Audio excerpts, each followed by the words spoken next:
Ancient Aliens is an American television series which premiered on April 20th, 2010 on the History Channel.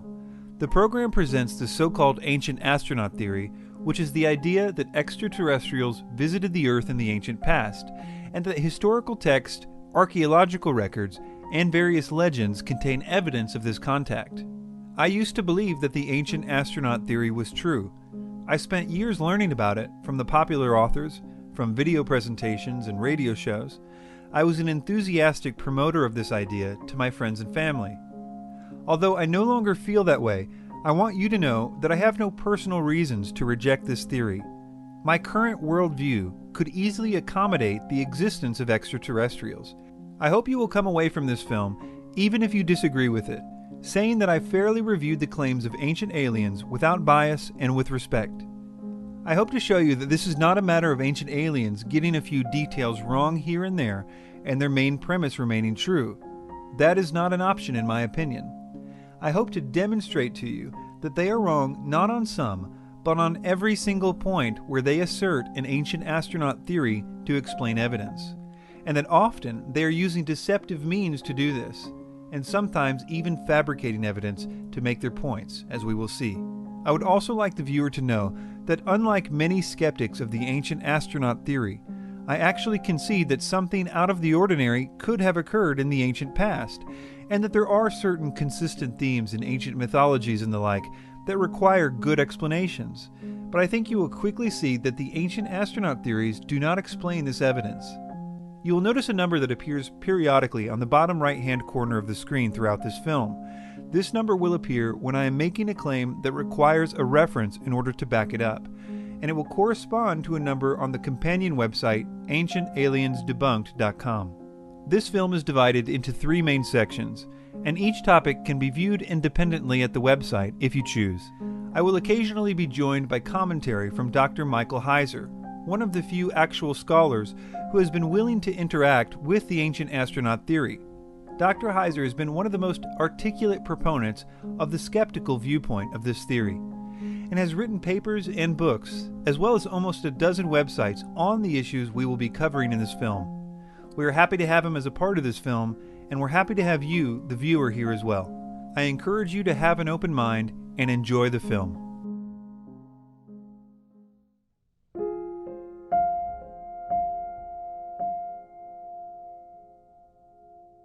Puma Punku is so unique in the way that it was constructed and shaped and positioned that it is the most intriguing ancient site on the planet.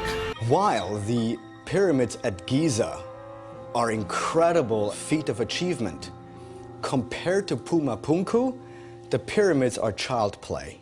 In my opinion, the most significant piece of evidence that we have in this entire ancient astronaut puzzle is Puma Punku in the highland of Bolivia.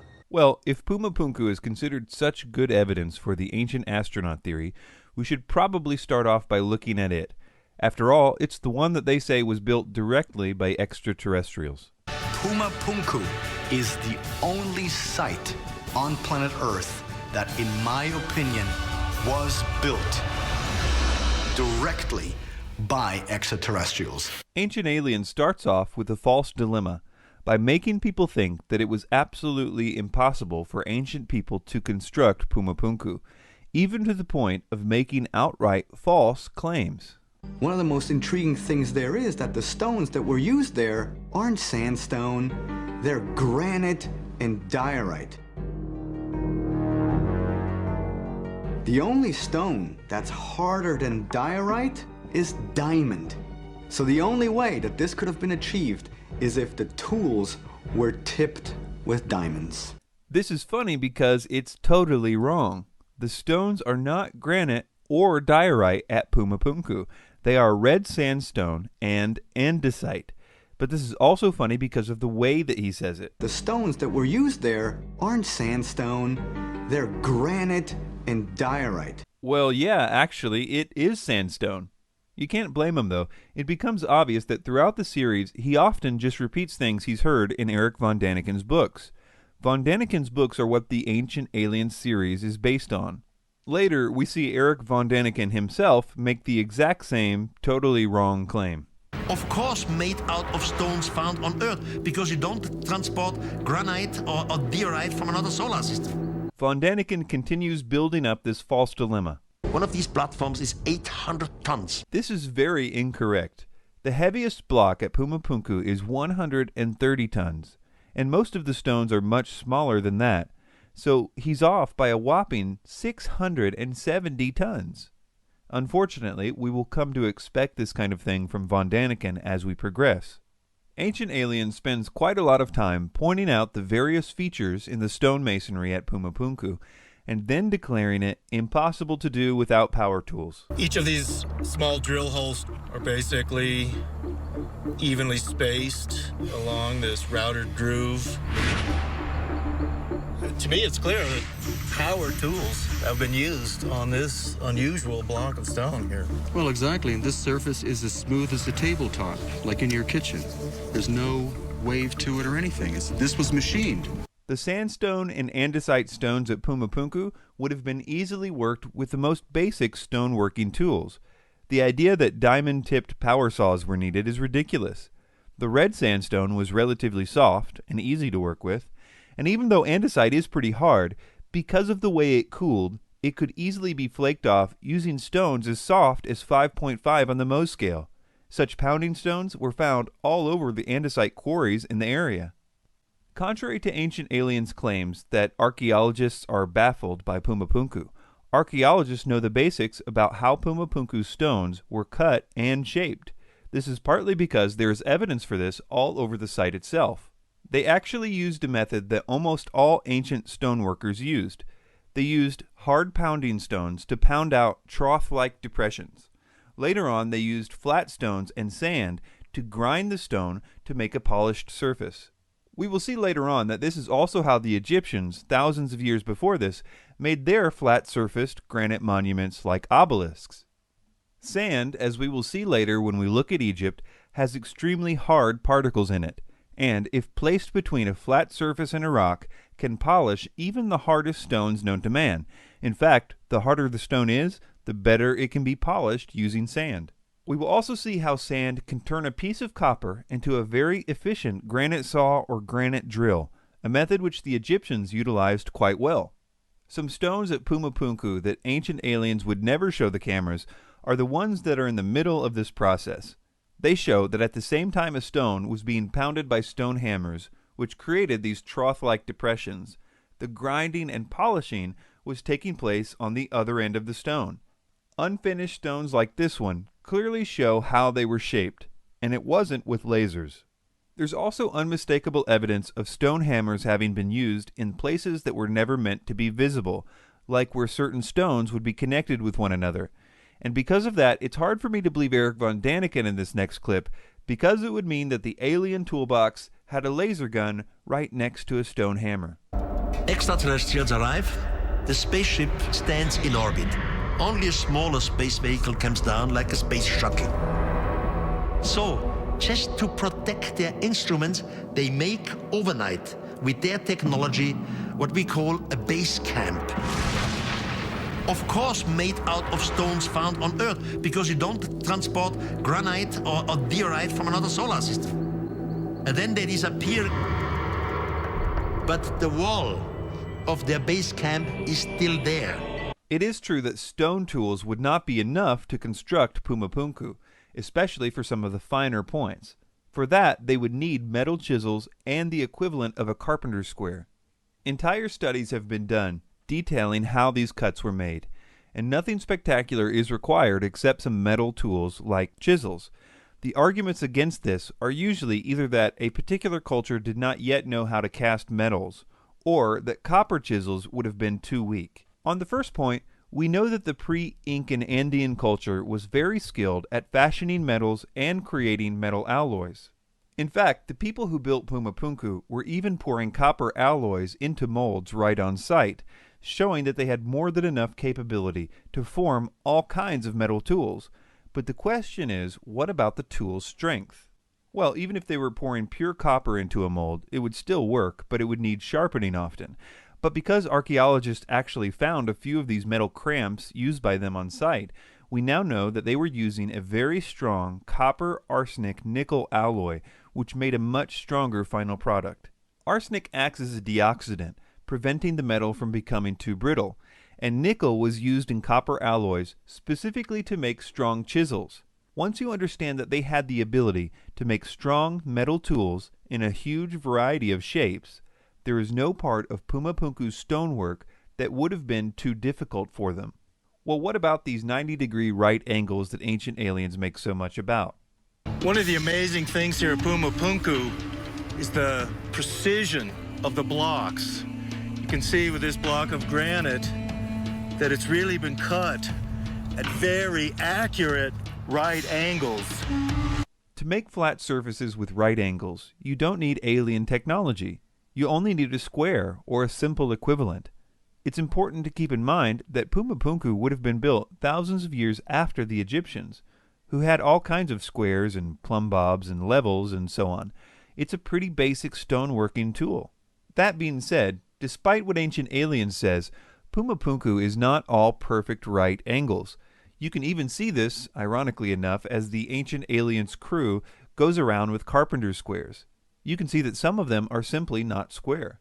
Also, they make claims like all the H blocks are the same dimensions, which they say suggests that they were made by a big machine. But not only would that not be the only conclusion if it were true, it's not even true.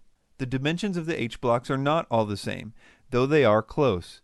It's probably the case that they were made using the same plans. Speaking of plans, mainstream archaeologists say that Puma Punku was built by the Aymara Indians. And we would all have to agree that in order to build something like Puma Punku, you need writing, you need planning, and you need some sort of a idea where which piece goes and how it ultimately all fits together. But there is one thing that all the mainstream archaeologists agree upon, that the Aymara didn't have any writing. So how is it possible that they built all of this without plans? the builders of Puma Punku may not have had an alphabet, but they did use the common iconography or artwork of their culture called Yaeyamama. All the icons on the site are Yaeyamama, not secret alien code, and this is but one of the many indications of the culture and time that it was built. But my point is that like many cultures, they used pictures instead of an alphabet, and most building plans are done through pictures, like blueprints for example. So saying that no alphabet means no planning is pretty ridiculous in my opinion. Well, what about moving the stones and lifting them into place? Surely that would have required levitation. How these massive blocks of granite were moved from their quarries and brought here to Puma Punku would have required some kind of super technology. Levitation and anti-gravity. Huge lifting vehicles. Something that ancient aliens would have had. If they did know how to levitate these stones, then they put far too much effort into creating places in the stones to attach ropes to. Many stones at Puma Punku have grooves several centimeters in width and depth on two adjacent faces for holding ropes. They even had special places cut into the stones that Puma Punku scholars call hoisting grips, all very strange things to do if they could simply levitate these blocks. And to make matters worse for the ancient astronaut theory here, according to archaeologist Jean-Pierre Pratzen, who is an expert on Puma Punku, there is almost no stone at the Puma Punku site that does not have what he calls drag marks on one of its faces, where it has been, well, dragged to the site. Ancient Aliens throws up another false dilemma here. What nobody talks about is the irrefutable fact that we are at an altitude of 12,800 feet, which means we are above the natural tree line. No trees ever grew in that area, meaning no trees were cut down in order to use wooden rollers. The wooden roller theory falls by the wayside. This is like saying that there's no way that the Egyptians used wood because trees didn't grow in Egypt, which is true. The difference is that while the Egyptians had to import wood from places like Lebanon, it would have been far easier for those at Puma Punku to solve this problem. All they would have had to do is simply walk down the hill a little bit.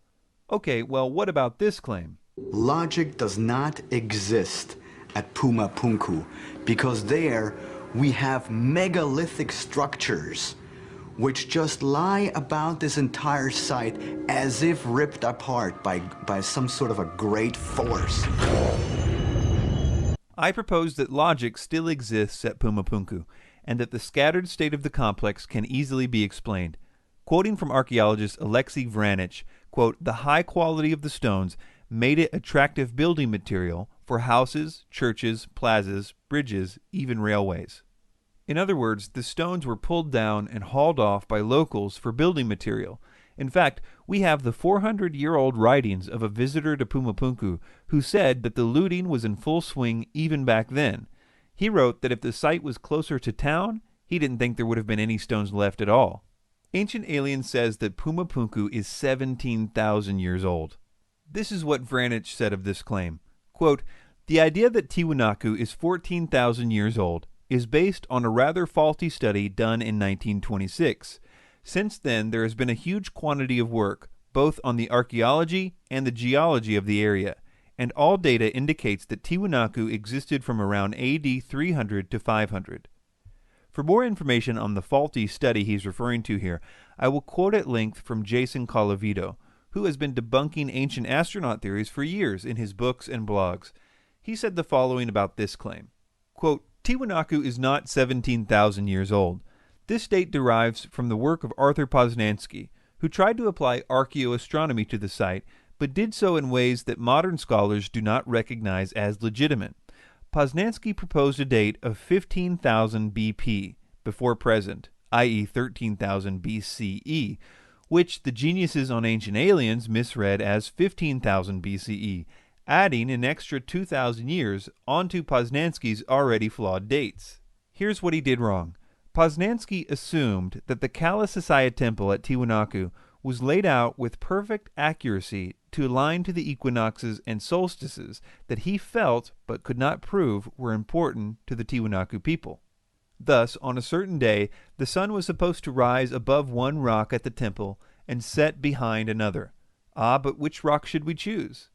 Since the current ruins do not align with these celestial events accurately, he concluded that the ruins must have been built at a time when they would have aligned with that event. Since the sun and sky change positions at a predictable rate due to the gradual changes in the angle of the Earth's axis, he concluded that the Kala Sasaya temple was built in 13,000 BCE as a solar observatory, despite no other evidence of solar astronomy at the site. The long and the short of it is that Poznański assumed celestial alignments and assumed flawless construction, and then used his assumptions to prove that his assumptions were correct. Colavito also has this picture of the site with the caption, "Pick a rock, any rock, one of them must align with something." This site has been dated using a huge variety of methods, things like carbon dating, the type of metals they used, the debris found in certain places, the type of iconography they used. Literally every kind of dating method applied comes to the same conclusion. It was constructed in the early Middle Ages. Before we conclude this section on Puma Punku, there are two other claims I wanted to address. The Spanish conqueror asked the Inca, the people living there, including the king of the Inca, "What is this Puma Punku?" And they all said, "It's not us. It's not our forefather who made this. This were made by the gods in one single night." Usually a king is proud about what his people did, about the precision and so on. In that case, the chief and the people said, "No, it was not us. It was the gods who made it." If you understand a little about the Incan imperial system and religion, you will understand why the Incans didn't claim the site, and even why they claimed that it had a supernatural origin. Part of the Incan state religion was that the Incan Empire was the first civilization, and it was created by God himself. It was a very convenient idea for bolstering the Incan case for the right to rule everyone else. When the Incans arrived at Puma Punku, the site had already been abandoned for at least 100 years. Admitting that there was a pre-Incan culture at all, let alone one with more skill than them, would have been detrimental to the whole scheme. So they slightly modified their already existing mythology to include Puma Punku. So instead of Viracocha creating the Incan capital, he also created Puma Punku.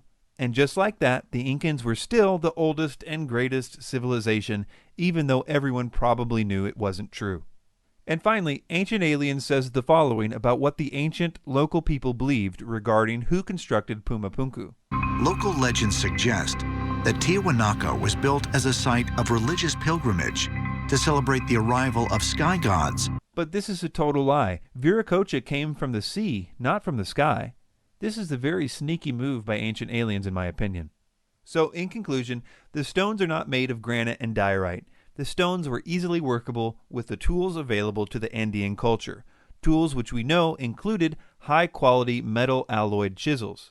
These tools would have been more than sufficient to make the angles seen at Puma Punku. The faces of the rocks have been finished using a polishing technique after being rough cut using stone hammers, evidenced by the unfinished stones and hidden areas of the finished stones. The moving of the stones was not as difficult as Ancient Aliens makes it seem, especially when you take into account that they are telling people that the stones weigh 600 tons more than they actually do. The stones have telltale drag marks and hoisting holes for ropes, all showing that they were not levitated as Ancient Aliens would have us believe. We know the culture which built this monument, and all the iconography and sculptures are consistent with that culture, and the various methods of dating that scientists use all point to the same time period. The idea that Puma Punku was from Atlantean times we now know is based on a very transparently flawed presupposition.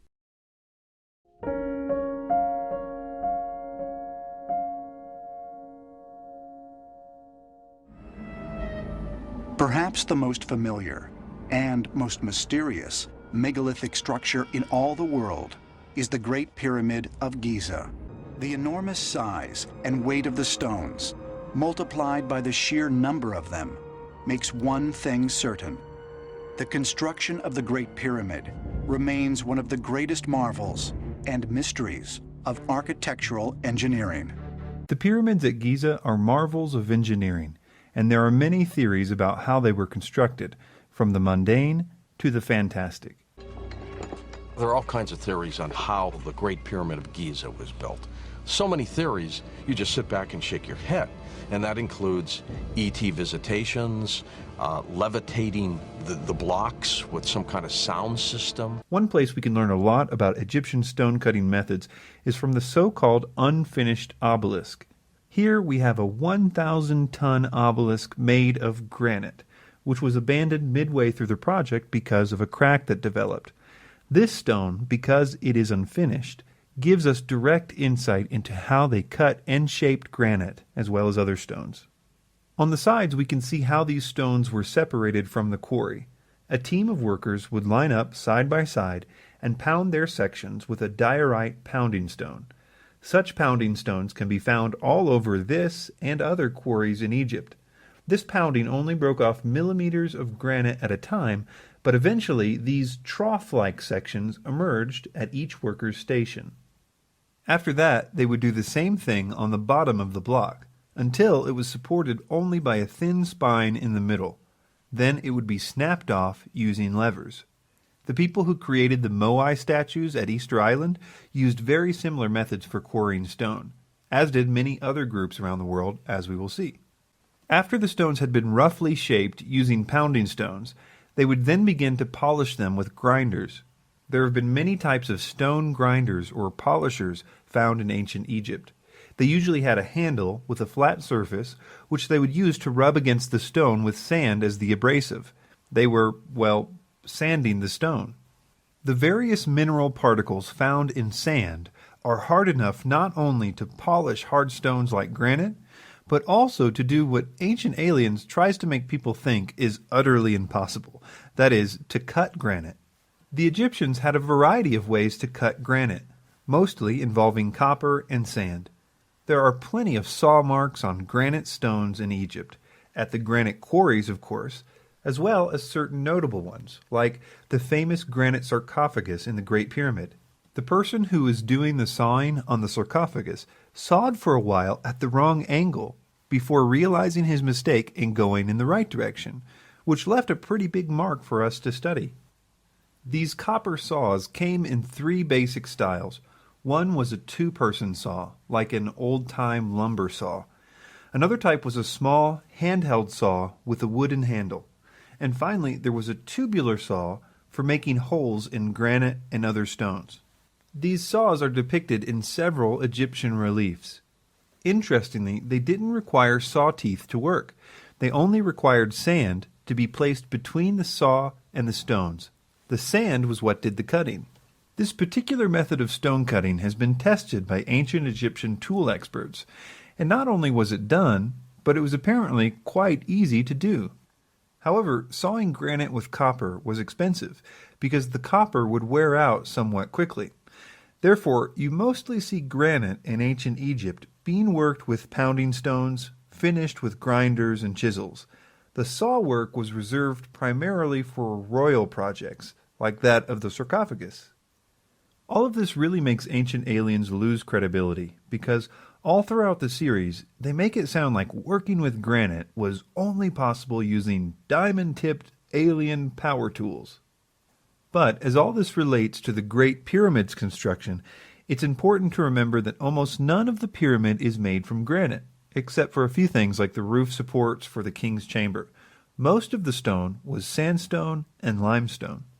About 85% of the stone used in the construction of the pyramids was relatively soft sandstone, which was quarried right on site. That's right, the Great Pyramid was built right in the middle of a massive sandstone quarry, which was no doubt at least one factor in choosing the location to build it. The other 15% of the stones, like that of limestone and granite, would have to be brought in from a slightly further away location. So this raises another question. What about moving these stones? Surely the only way is by levitation, as Ancient Aliens claims. In order to really move massive amounts of stone like that, they would have had to have been levitated, somehow made weightless, and then just moved through the air by some kind of device, perhaps even a handheld kind of device, like some beam weapon. If levitation was the way that the ancient Egyptians moved stones, they had a funny way of showing it, because there are plenty of depictions of them using wooden sleds to move everything from blocks the size and shape of the ones used for the pyramid to massive 1,000-ton monuments and obelisks, all using wooden sleds. They even had a hieroglyph for the word sled, which they used often.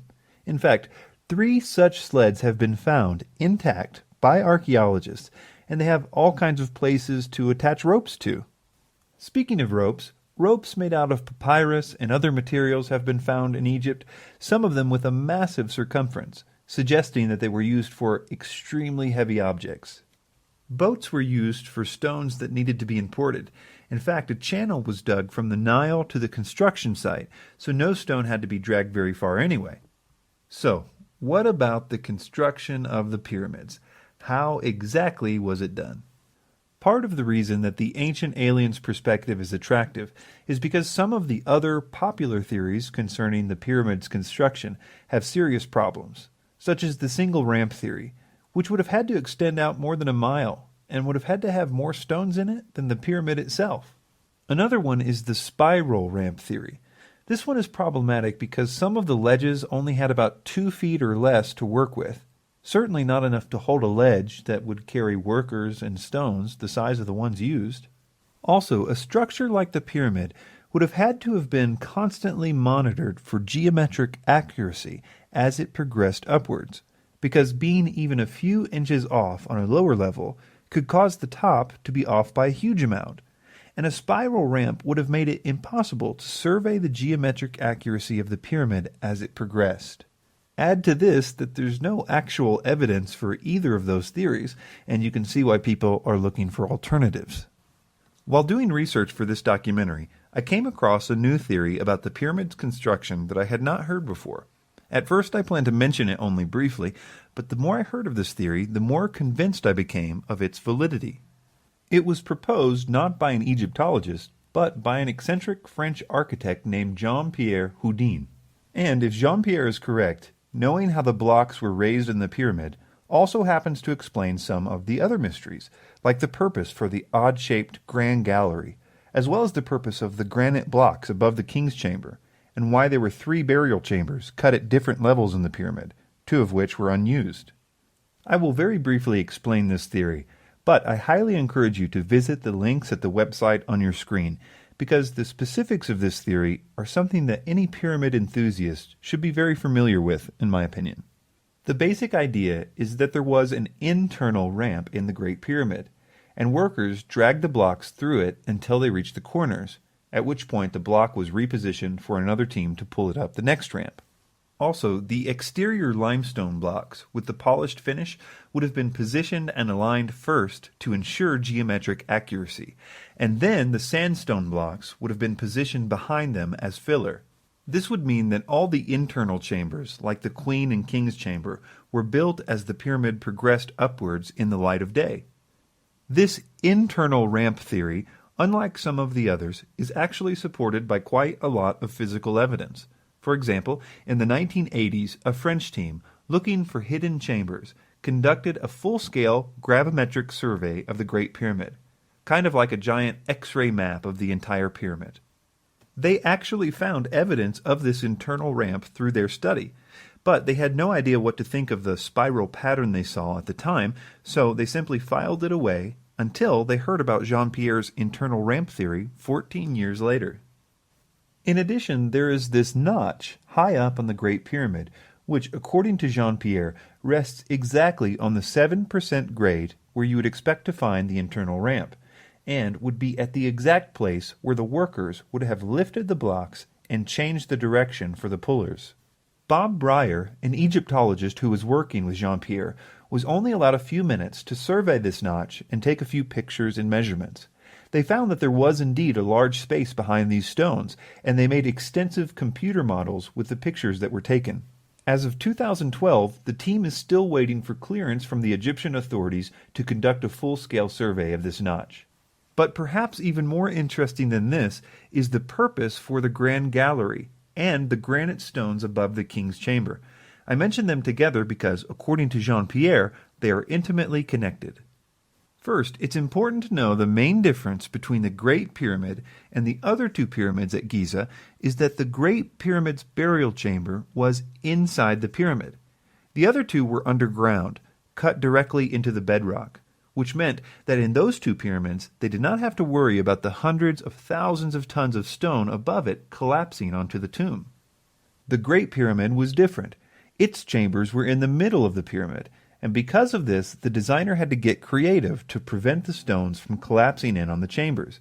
In earlier pyramids in the area, this had been accomplished using a stone roof that came together at an apex, which distributed the weight of the blocks away from the chamber.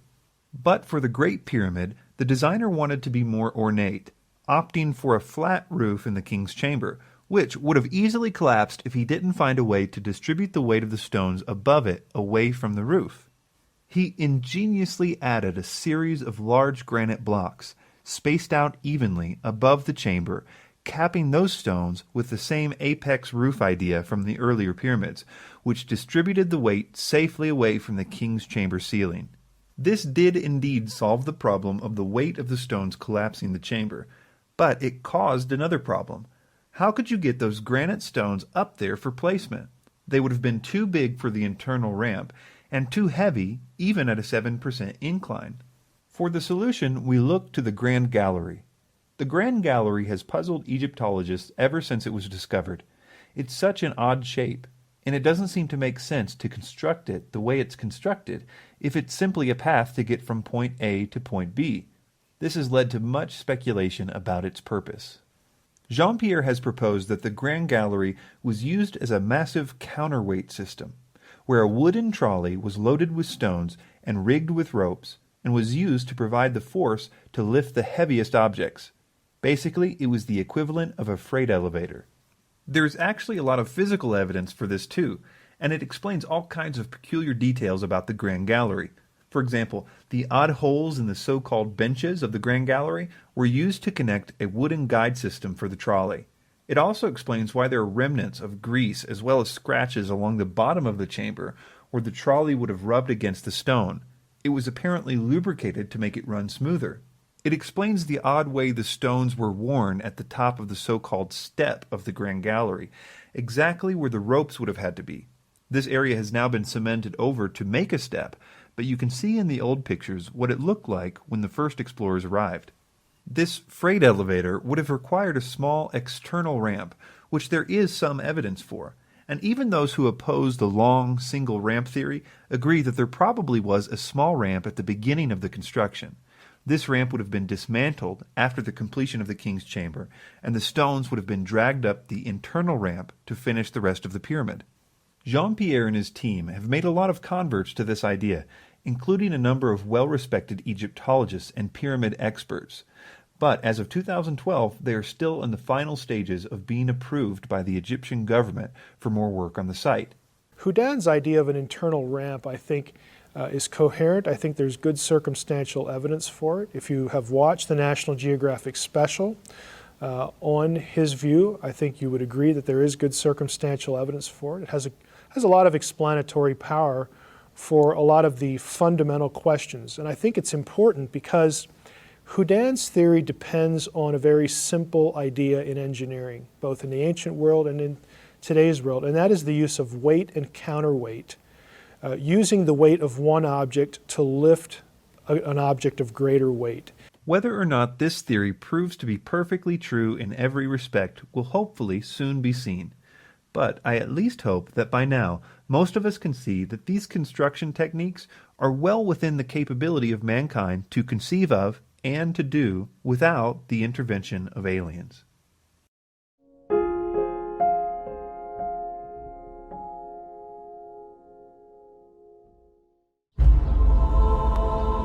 Eastern Lebanon, the Bekaa Valley. Here, at this archaeological site, stand the ruins of Heliopolis, built in the 4th century BC by Alexander the Great to honor Zeus. But beneath the Corinthian columns and remnants of both Greek and Roman architecture lie the ruins of a site that is much, much older. According to archaeologists, it dates back nearly 9,000 years. The ancient city of Baalbek, named after the early Canaanite deity Baal. And so because it was already sacred to the god Baal, then later the Greeks and the Romans then would build temples on this very same spot. Archaeological surveys have revealed that the enormous stone foundation that lies at the base of the site dates back tens of thousands of years. But even more significant to ancient astronaut theorists is their belief that the colossal stone platform may once have served as a landing pad for space travelers. The idea that ancient aliens will try to convey is that underneath the Roman ruins lies a very old platform that was once used to launch spacecraft. As we watch the next clip, listen for the first thing they cite as evidence for this claim. But what was originally there before the Roman temple was this spaceport platform that was apparently used for extraterrestrials coming and going on planet Earth.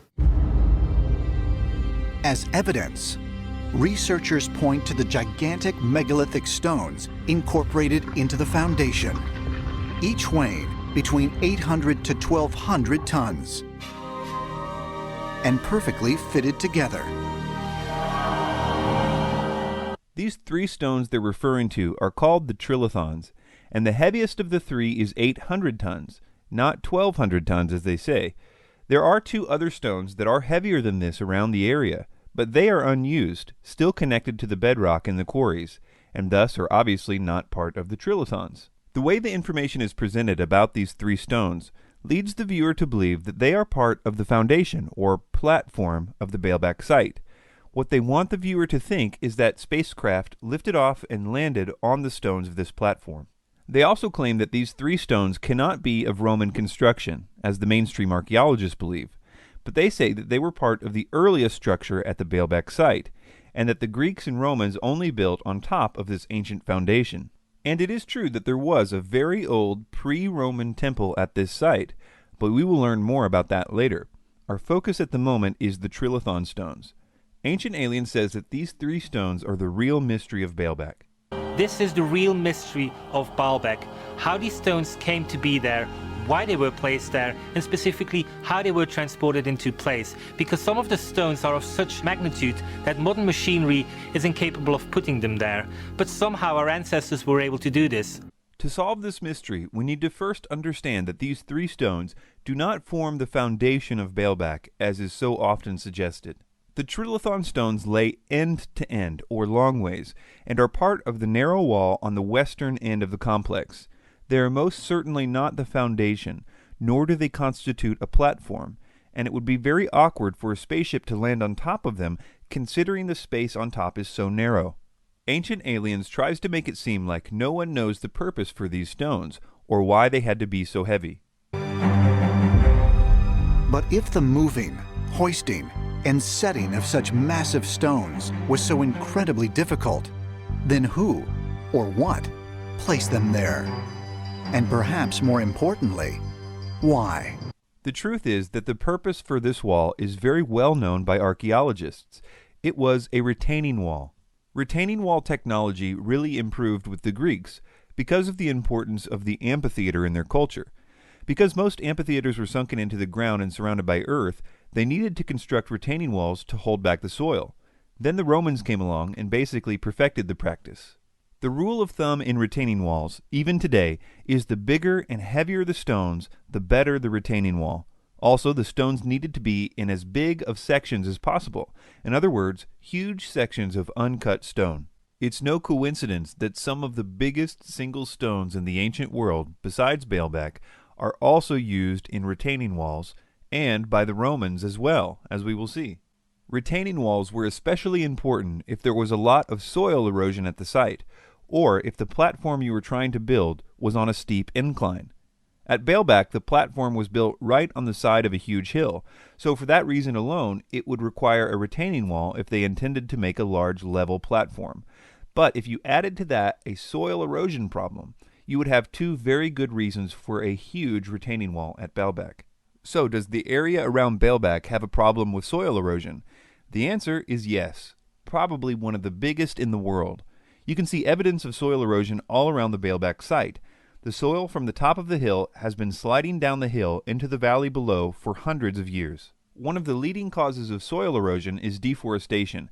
If an area that once had trees has been completely cleared of those trees, the rain no longer will have anything to slow down its velocity. Normally, the rain hits tree branches and the thick foliage that accumulates on the forest floor over time. Also, the soil is kept in check by the root systems of the trees, which hold the soil in place. Lebanon has a picture of a cedar tree on its flag. Their trees have been a symbol of pride for literally millennia, the so-called Cedars of Lebanon. But the forests have disappeared long ago, as they were one of the only sites for timber in the ancient Near East, and it was massively deforested in ancient times. In fact, the soil shifting is just as bad today in the Bekaa Valley. The UN in 2006 proposed a series of solutions to deal with this now full-scale environmental disaster in the Baalbek region. Homes in the region are being abandoned as their foundations shift and they become inhabitable. But although these proposed solutions by the UN may be new, this problem is an ancient one the Romans would have been well aware of. The massive Trilithon stones provided the weight needed to press down and secure the stones in the wall below. This is why you only see these huge stones on one side of Baalbek, the side where the steep slope is. The idea that these stones were part of a platform and were used as a landing pad is something that requires ignorance of the layout of the site in order to believe. Well, what about the age of this wall? Is it from the Roman period of construction, or is it from the pre-Roman Canaanite era? There is a lot of confusion about this point because there was indeed a very old pre-Roman temple on this site. The pre-Roman Canaanite temple was a pretty standard platform and altar, much like other sites built by the Canaanites, which were referred to in the Old Testament as high places. The original site was probably chosen by the Canaanites because it was indeed on a hill, as any good high place should be, but also because it was less than half a mile from the perfect stone quarry. The early versions of this temple, however, did not have a retaining wall. As the different groups added to the site over the years, the site changed drastically. The Romans alone spent 200 years doing construction at the site. Think of that. That would be like starting a construction project in 1812 that only just now came to completion. That's a long time to be working on a project. So yes, Baalbek is built on a very old Canaanite altar to Baal, but the trilithon stones were not part of that site, nor are they part of the foundation as is often claimed. They are part of a very necessary retaining wall. The question still remains, however, about the methods for moving and lifting these stones. Some have suggested that this stone alone weighs in excess of 1,200 tons. How was it moved there? Because obviously it's situated on top of these stone rows that we can find down here, which means that this stone had to be lifted and then set on top of these stones down here. So did the Romans have the technology to move and lift such stones? Well, all you have to do is look one country over to find out. About the same time the Romans were beginning their 200-year project at Baalbek, another project of similar magnitude was beginning by the Roman client king Herod the Great in 19 BC. Herod, using Roman techniques, renovated the Temple Mount to earn favor with the Jews, who viewed him as a Roman proxy, not a Jew. The expanded version of the temple was double the size of the original, but in order to make this expansion, he had to incorporate part of the hill to the northeast, which meant that he had to construct a massive retaining wall in order to hold back the force of the earth in order to build the massive platform. There is a portion of this retaining wall still standing today, and it contains the second largest set of single stones next to Baalbek. Just like Baalbek, there are several of these stones lined up to form the wall and to provide the weight and size needed to hold back the earth. They call the four largest stones the master course. The weight of the heaviest one is 630 tons, only a little over 100 tons less than Baalbek's biggest stone, and no one denies that these stones were cut, moved, and lifted to perfection using Roman and local techniques. As a side note, it's tempting to think that the holes visible in these stones were used for lifting, but these holes were cut after the stones were placed. They were used to hold plaster in place for certain water projects and only go a few inches deep. Anyway, is it really logical to believe that the Romans could cut, move, and lift 630-ton blocks for retaining walls just fine, but if you added another 100 tons, it would require alien technology? We know that the Romans, about this same time, had taken a liking to Egyptian obelisks. They started dragging these obelisks back to Rome in large numbers, and Rome was hundreds of miles by land and sea from Egypt, whereas Baalbek was less than a mile from the quarry. Some of these obelisks were almost 500 tons, so the Romans had a lot of opportunities to get good at moving stones about the same size and shape of the trilithon stones. There are even Roman descriptions of the process of moving obelisks by Marcellinus Comus, as well as reliefs such as the one on the bottom of the Theodosius obelisk in Istanbul. The ancient Roman writings of Marcus Vitruvius Pollio describe in detail many of the Roman technological advantages, like pulleys, which would reduce the force needed by half for each pulley used. He even described their ingenious way of moving stones by constructing huge oak wheels on either end of the block, whether they were round like pillars or huge rectangular stones like the trilithons. They would then be pulled by oxen to the site. So what about the lifting of the trilithon stones at Baalbek? Some make the point that the trilithon stones do not have Lewis holes in them like many of the other Roman stones at Baalbek. Lewis holes is the name for the holes that the Romans would drill in the stones for lifting with their cranes. Yes, the Romans had cranes, and although their cranes only had a 5-ton capacity, often they would combine many of them together, which would obviously give them a greater capacity. So why don't these 3 stones contain these holes, like all the rest of the stones at Baalbek? Well, first of all, I wouldn't be so sure that they don't. No one has ever seen what is on the ends of these stones.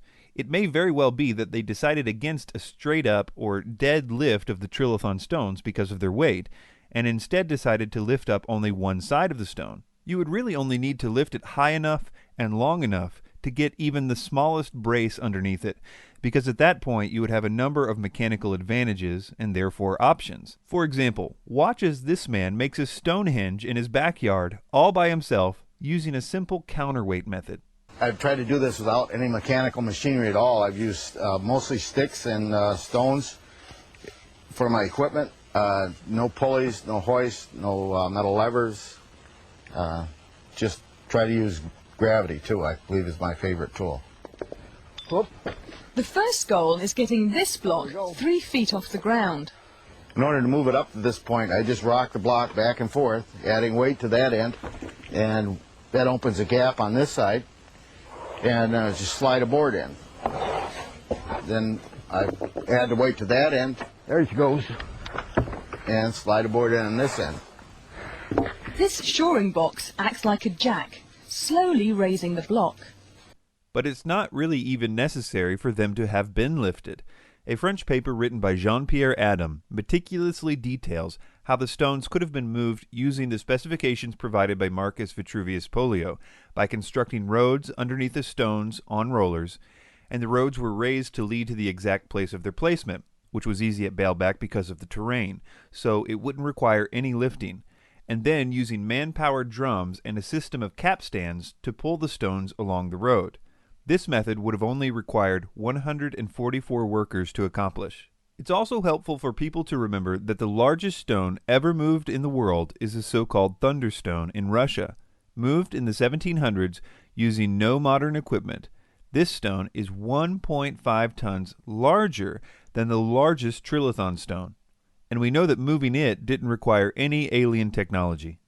Well, what about this claim? What's really interesting about Baalbek is it's always been known as the landing place. There's an actual text from Sumerian times called the Epic of Gilgamesh.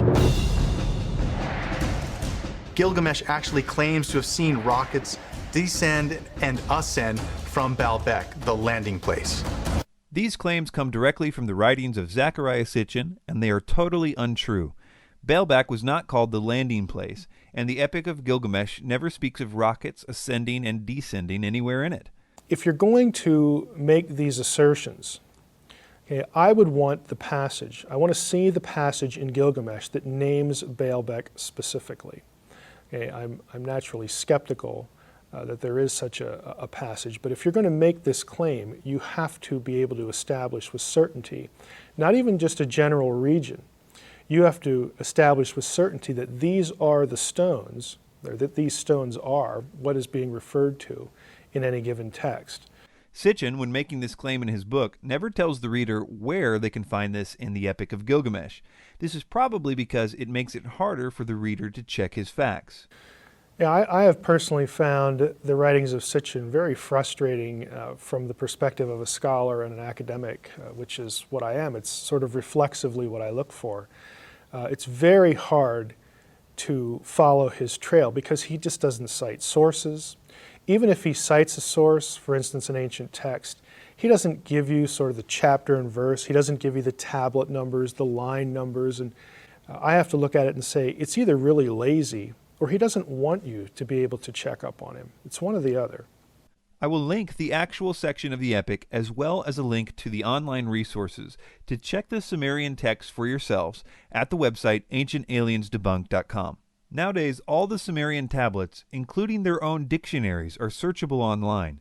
Yes, the Sumerians wrote their own extensive and detailed dictionaries, so we don't have to trust Sitchin or anyone else. We can basically just ask the Sumerians what they thought a word meant. And it becomes painfully obvious to anyone that cares enough to look that Sitchin was at best totally incompetent as a translator, and at worst a scam artist. See SitchinIsWrong.com to begin your journey in losing any confidence in the so-called translations of Zecharia Sitchin.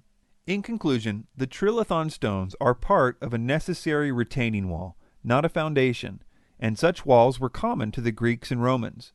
The retaining wall was not part of the simple, original, much smaller temple at Baalbek, and we know from other retaining walls of similar size, built by the Romans at the same time and in the same area, that they were more than capable of moving and placing stones of that size and shape, also evidenced by their ability to move obelisks. This is especially true if you gave them over 200 years in which to do it.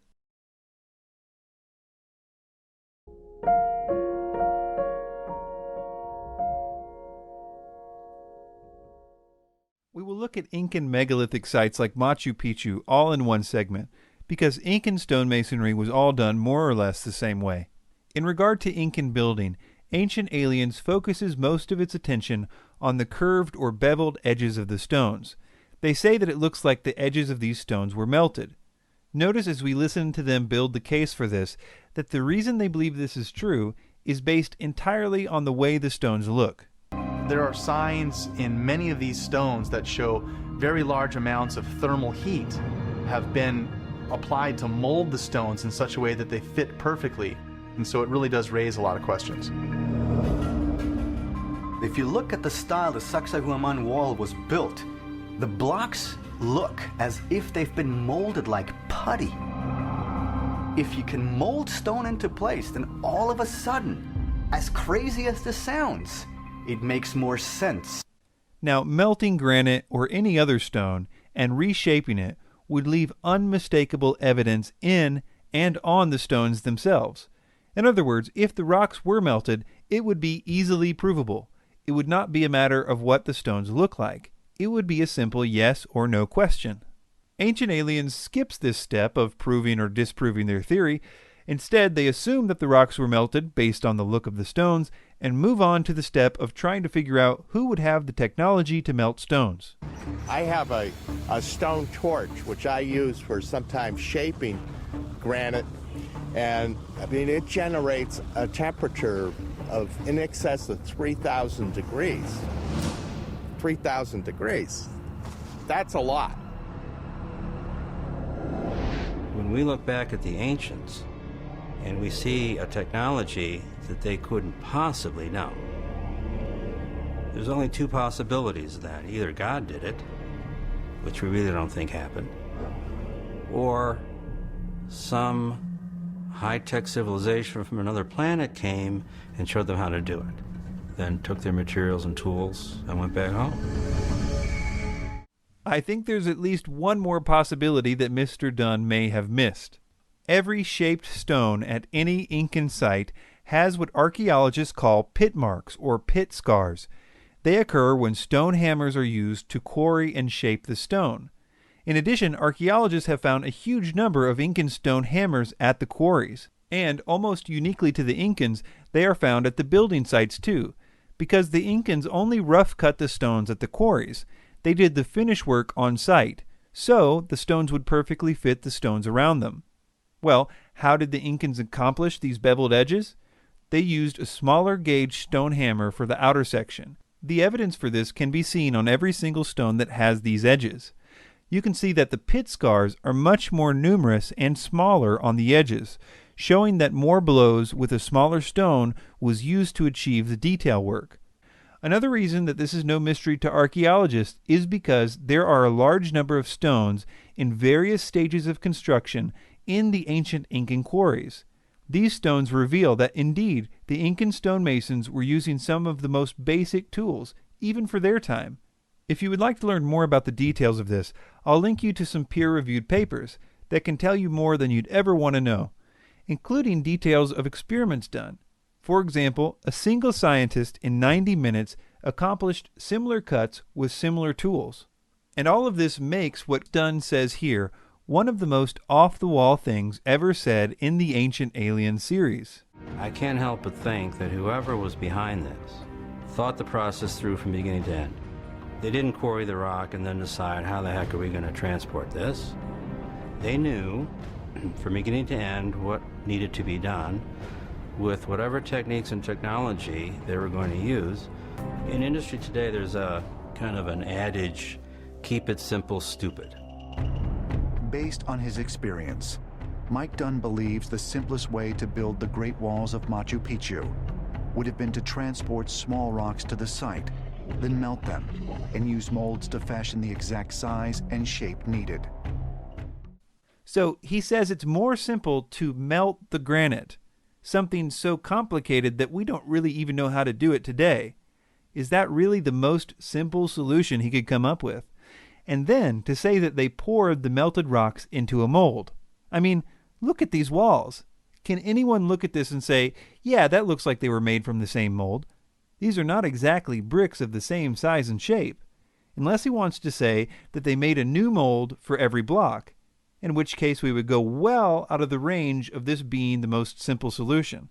As far as how the Incans moved the stones into place, they left us a lot of evidence behind in the form of ramps. There are Incan ramps all over the place, still in existence today, in the quarries and at the building sites.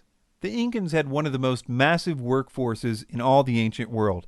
They were like the Roman Empire of the West, and they had an absolutely huge labor force at the ready for these types of projects. So we know these rocks were not melted and put into molds as Ancient Aliens tells us. We actually know exactly how they made these rounded edges, because of the pit marks left behind, as well as the huge number of stone hammers found in the quarries. There are no mysteries that require alien input with Incan stonework.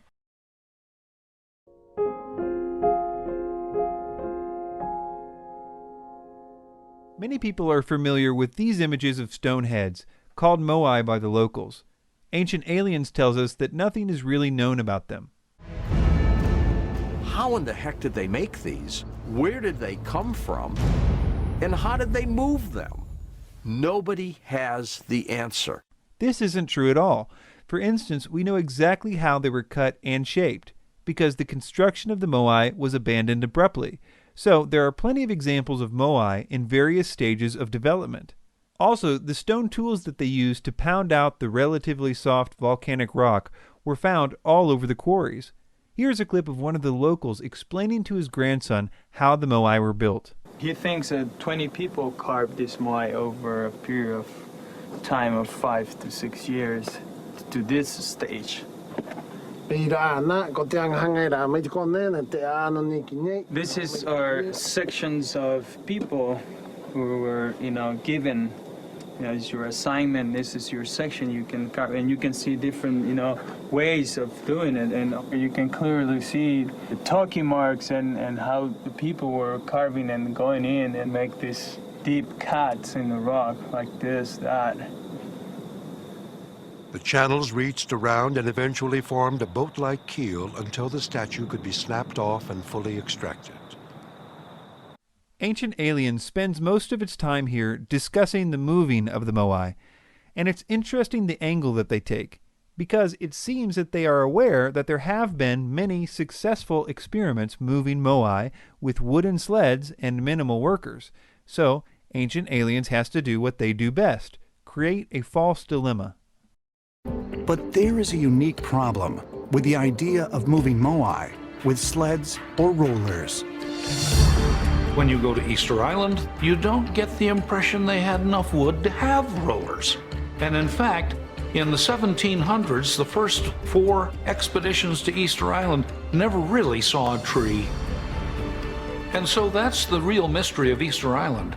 How can you move a multi-ton statue if you have no trees for rollers? So they say there are currently no trees on Easter Island. Therefore, they assume there were never any trees on Easter Island, and therefore, well, aliens. The problem with this is that there used to be a lot of trees on Easter Island, which we now know because of extensive pollen samples taken from the crater lakes as well as other methods. In fact, the very reason there are no trees on Easter Island now is probably because they used all of them while moving and lifting over 1,000 moais over hundreds of years. In other words, they used all the trees. One interesting thing about Easter Island is regarding soil erosion. If you take a land that once had a lot of trees and cut them all down, then you will have a massive soil erosion problem. This is because there would be no more root systems to hold the soil in place. Also, the rains no longer have anything to stop their velocity.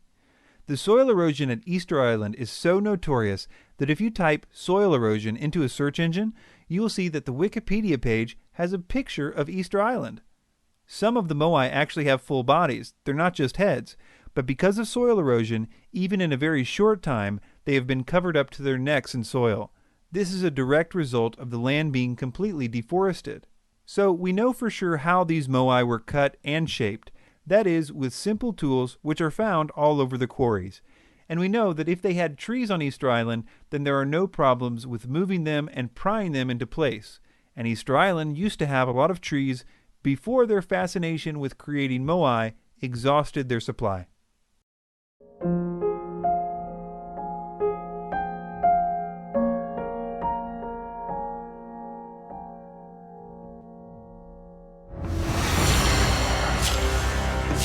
Arguably, the most remarkable Mayan artifact ever found, the stone sarcophagus lid of King Pacal, has produced considerable controversy. Mainstream scholars believe the depiction is of King Pacal on a journey to the underworld.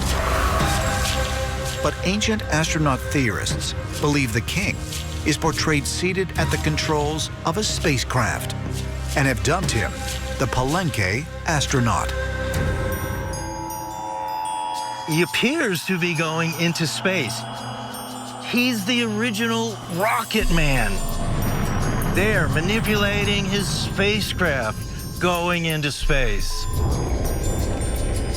We have maintained for a very long time that the depiction here is of King Pacal sitting in some type of a spacecraft, because he is at an angle like modern-day astronauts upon liftoff. He's manipulating some controls right here. He has some type of a breathing apparatus or some type of a telescope in front of his face. His feet are on some type of a pedal. And down here, you have something that looks like an exhaust with flames. The sarcophagus lid of Pacal has been a centerpiece for the ancient astronaut theories since the beginning. Erich von Däniken believes this to be one of his best pieces of evidence. And you see his upper hand, he's manipulating some controls. From the lower hand, he's turning something on. The heel of his left foot is on a kind of pedal. And outside of the capsule, you see a linking flame. This is incredible. This is absolutely a proof for extraterrestrials. The theory rests on the idea that the Mayans were not depicting their usual symbols here, but were trying to realistically depict a rocket with Pacal as its pilot. I think the best thing I can do for you here is to clearly explain what the Mayanists and other scientists who specialize in Mayan culture and artwork believe this scene is depicting. As Ancient Aliens said, archaeologists believe this scene is depicting the moment of Pacal's death and his descent into the underworld. Let me show you why they believe that. The most famous symbol in this picture is that of the World Tree, which, if you believe Ancient Aliens, would make up the entire hull of the rocket. It's hard to overemphasize the importance of the World Tree in Mayan mythology. The idea was that the World Tree extended into the heavens with its branches, and its roots extended into the underworld, so it was a symbol of the bridge between the underworld, heaven, and earth. When it is depicted, it almost always has the double-headed vision serpent on its branches, just like it is depicted here on Pacal's lid. The vision serpent was believed to live at the center of the world. Thus, it is depicted just above the underworld and just below the heavens. In its top branches is the celestial bird, which is seen a little more clearly in other World Tree depictions like this one, but on Pacal's lid you can see it's clearly depicting the same bird. The celestial bird represented the heavens, and thus was pictured on top of the World Tree. What Ancient Aliens says is the exhaust or fire from the rocket's takeoff is the roots of the World Tree extending into the underworld, which is not just typical for the depictions of the World Tree, it's pretty much a requirement. In the underworld, we see a picture of the Mayan sun monster, which Pacal is riding into the underworld. The idea was that every time the sun set, it was actually traveling into the underworld, where it would die, like everything else in the underworld. You can even see the bottom half of the sun's face was a skeleton, while the top half still had flesh and had not yet died. This too is a common theme showing the moment of transition. So Pacal is hitching a ride on the sun into the underworld. Even the so-called smoke is easily explained when you understand Mayan symbols. In Mayan art, whenever you see a so-called traveler, which is a person in transition from one world to the next, there must be something that is making that travel possible. Sometimes it's a twisted umbilical cord, but almost always it's a serpent, often a double-headed serpent. In other words, being in the mouths of double-headed serpents was a symbol of transition from one world to the next. You can see that the so-called smoke is actually the traditional serpent's beard, which appears on almost every depiction of a serpent in Mayan art. Now that you have an idea about what the scholars believe about this, let's look at some of Ancient Aliens' specific claims. He's manipulating some controls right here. They say his hands are manipulating some controls, but if you look closely, his right hand isn't touching anything at all, and the thing to its right is not connected to the tree any more than any of the other floating design elements in the picture. His left hand could be said to be manipulating controls more than his right, but you would have to say that all these marks on the tree are controls too, which in reality is probably the bark of the world tree, which was modeled after the ceiba tree, which had a very unique bark and thus was usually depicted in some way or another in world tree art. The odd position of Pacal's hands in this image is really what all the fuss is about. In the 1970s video refutation of the ancient astronaut theories, the Mayan expert in that film made the point that the hands in Mayan art are often depicted in delicate positions. The Maya like to show hands in rather delicate gestures. Such gestures are common in Mayan art. There are similar examples on the side of the slab. As far as the claim about his foot being on a type of pedal, I would have to say that if that is how aliens design pedals, then we are far more advanced in pedal technology than they are, because that may be the worst angle to put any kind of foot pedal. Plus, there are other reliefs of Mayans in the underworld on similar slabs with their feet in similar positions, but without the rocket. Well, what about this so-called breathing tube for his nose? Well, it doesn't connect to anything, and if you look closely, the thing it could potentially connect to is also represented on the other side of the lid, and is clearly a stylistic element of the vision serpent. What it actually is a nose piercing, particularly a bone. Here, an earring suspended from a pierced ear, a nose plug, which has the elements of death because it takes the form of a fleshless bone. Finally, consider the context that we find this image.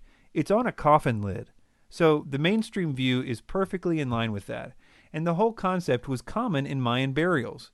It would have been a strange thing for them to all of a sudden abandon their usual symbolic artwork to depict a rocket on a coffin lid. The fact is that the symbols on the sarcophagus lid are really consistently used. Often the symbols are even explained in the extensive Mayan writings. These symbols fit perfectly with what we know about their beliefs about the world and the afterlife.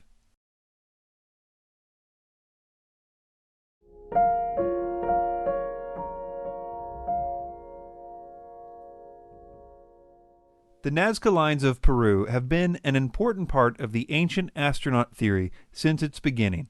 Originally, von Däniken claimed that the lines were kind of a UFO runway, or a type of alien airport, where the alien craft landed and took off. When challenged by Carl Sagan and others on this point in an early documentary, von Däniken kind of backtracked on this and said that he meant that the lines were created as a result of the spacecraft landing. I never said that the extraterrestrial needed runways with concrete or something like this. My idea, which I developed in my second book and also in the book In Search of Ancient Gods, the picture book, was that some vehicle was coming down, not an interstellar spaceship, simply a small vehicle, and landing with an effect maybe even of the air cushion system. So they don't need landing tracks, but simply by the landing itself, some sand and stones are blown away, and you have a simple track on the ground. And after maybe a few hours or a few days, they start again, maybe in another direction, you have a second track, the take-off track. In other words, he's saying that the spacecraft dragged on the surface of the ground as they landed, and that the lines are therefore the unintentional result of spacecraft landing. For the Ancient Alien series, however, it seems that they are back to claiming it was an airport. The lines look like airstrips. They start abruptly, they end abruptly. Looking at Nazca from the air, it looks like an airport. And it really does, because you have all these bands wide bands that look like airstrips that are laid on top of each other, but you also have these gigantic, long, straight lines that go for miles and miles over valleys, over mountains. Either explanation seems to fall short of explaining why these lines are sometimes several miles long, one of them being almost 15 miles long. It would be a pretty inefficient spacecraft if it took 15 miles for it to take off, or, in the alternate explanation, if it needed to drag on the ground for 15 miles before it stopped. We will look more into this later. In the meantime, I want to look at what I think may be the most ridiculous claim of the entire Ancient Alien series. At Nazca, entire mountaintops have been removed. I mean, this all requires machining. And I'm not talking, you know, a little wheelbarrow and a pick. I'm talking sophisticated machinery, because we today would also need sophisticated machinery in order to achieve such feats. They are claiming that this mountain in the Nazca region has been artificially sheared off. But what they are referring to is a plateau. Plateaus and mesas are naturally flat on top. They occur all over the world, and geologists know exactly how they form. In light of that, it makes them spending so much time on this point kind of funny. There the mountain's cap comes up from both sides. Here it was flat. This is absolutely incredible. This is one of the most craziest pictures I made about Nazca. The crazy thing is, the rubble, the remains of that summit or that mountaintop, gone. It's nowhere. It's not in the valley down below. It's nowhere in the region. What happened to it? Okay, moving on to the lines. Nazca doesn't just have straight lines. There are also several images of animals, such as monkeys, spiders, fish, jaguars, llamas, lizards, and dogs. Contrary to what Ancient Alien says, the way that they were made is very well known. In fact, it's ridiculously simple. They simply moved the reddish-brown iron oxide-covered pebbles that cover the surface of the Nazca Desert out of the way. When the gravel is moved, the layer underneath is exposed, which is much lighter, and the contrast of the two colors creates the Nazca Line. If you were in the Nazca Desert, you could create a Nazca Line by running your finger over the surface of the ground. It would probably stay there for hundreds of years, too, because the Nazca Desert is one of the driest places in the world, and it almost never receives rain. If it did, the lines would have been washed away long ago because they are so superficial. Well, if these lines aren't an alien airport, what are they? What is known are the basic beliefs about religion in the ancient Nazca culture. Likely related to the arid and extreme nature of their environment, Nazca religious beliefs were centered around agriculture and fertility. Much of the Nazca art depicts powerful nature gods, such as the mythical killer whale, the harvesters, and the mythical spotted cat, etc. Essentially, they worshipped gods represented by animals, which they thought controlled things like water and crops. I might add that they were super serious about this too. So serious that they decapitated lots and lots of humans in order to appease these nature gods.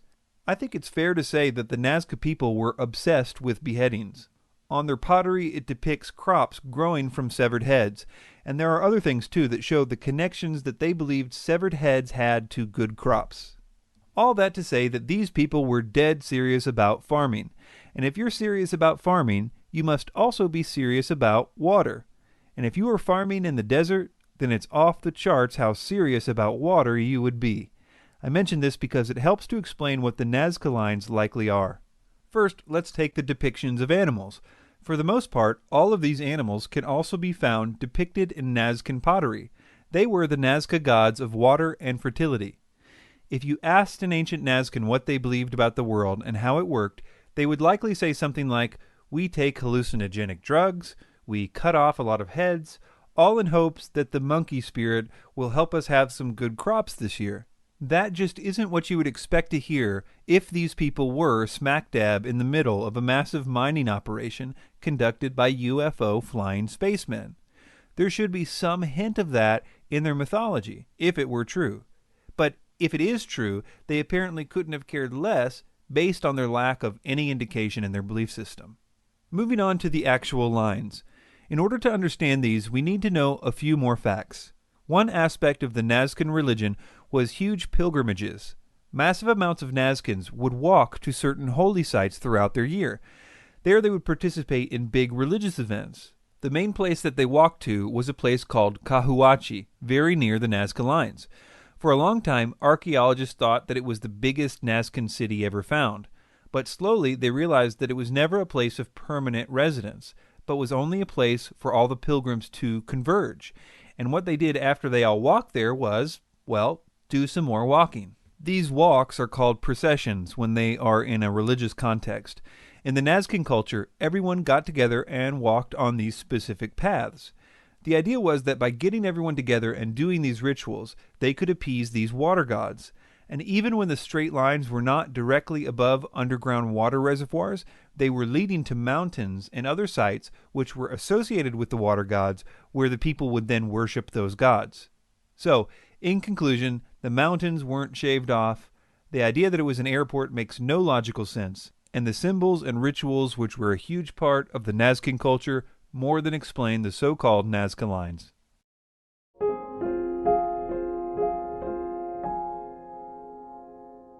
Early in the 20th century, tomb robbers searching along the Magdalena River stumbled upon a gravesite dating back 1,500 years to a pre-Columbian civilization known as the Tolima.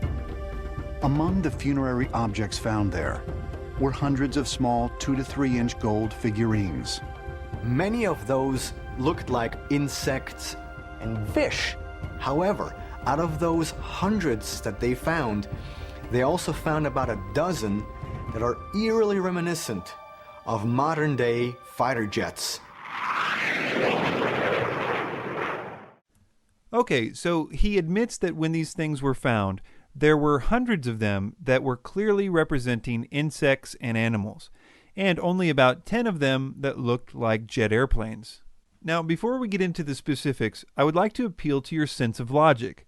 Almost all of these little figurines are depicting fish, birds, insects, lizards, and frogs. And we can see when we look at the figurines where we know what they're trying to depict, like these frogs for instance, we can see a huge amount of variation and clearly stylistic elements that are not found in nature. So we know that they weren't trying to be ultra-realistic here, which you can further see by looking at their depictions of this man, or this cat, or this alligator. The Tolima were artists, and like most artists, they had a certain style that they brought to the subjects that they were depicting. Now, considering that all the other objects they found are animals, and considering the objects in question, like all the others, have eyes and teeth and so on, isn't it more logical to assume that these objects are probably like all the others? That is, that they are also depicting some kind of animal in a stylized way? Ah, but wait, Ancient Aliens has a false dilemma for us. And they have nothing in common with anything similar in nature. There is not a single insect in the world which has got its wings at the bottom. Now, when you exclude the possibility that it's an insect, one of the things which remain is the fact that this is actually, yes, what it looks like, a plane. Okay, let's see if we have this logic straight. Since no insect has these characteristics, it leaves us with only one other choice, which is an airplane. But I thought there were fish, birds, lizards, bats, and cats found too in the other 100 figurines. It would seem to me that he's kind of skipping a few options here on his way to the airplane conclusion.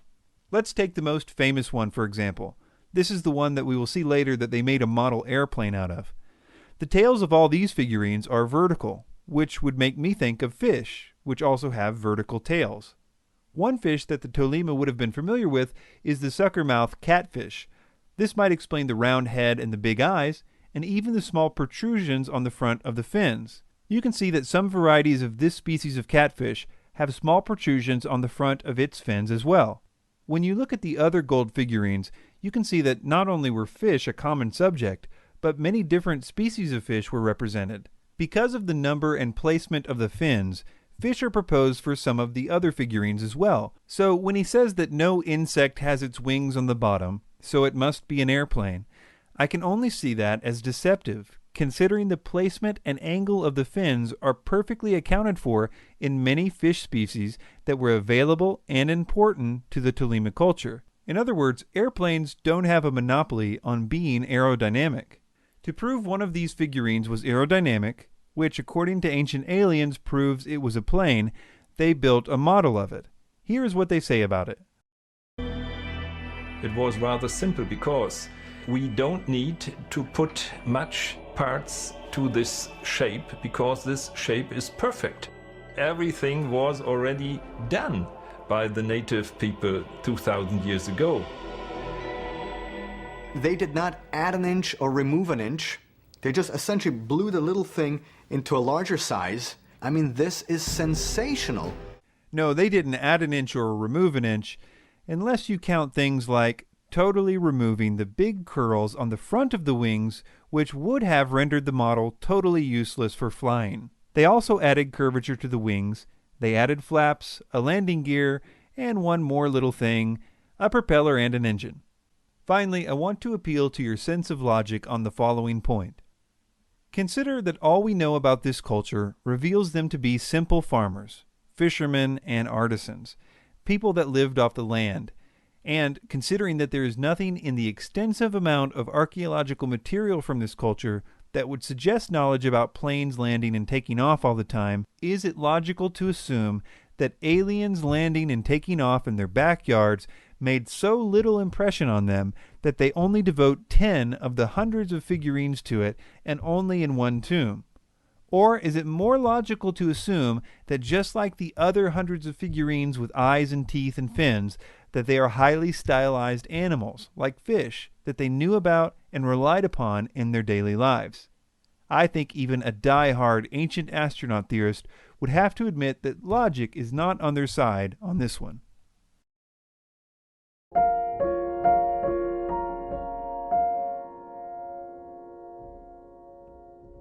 Are these carvings on a wall at the Dendera temple complex in Egypt? To some, the strange designs look eerily similar to objects very much in use today.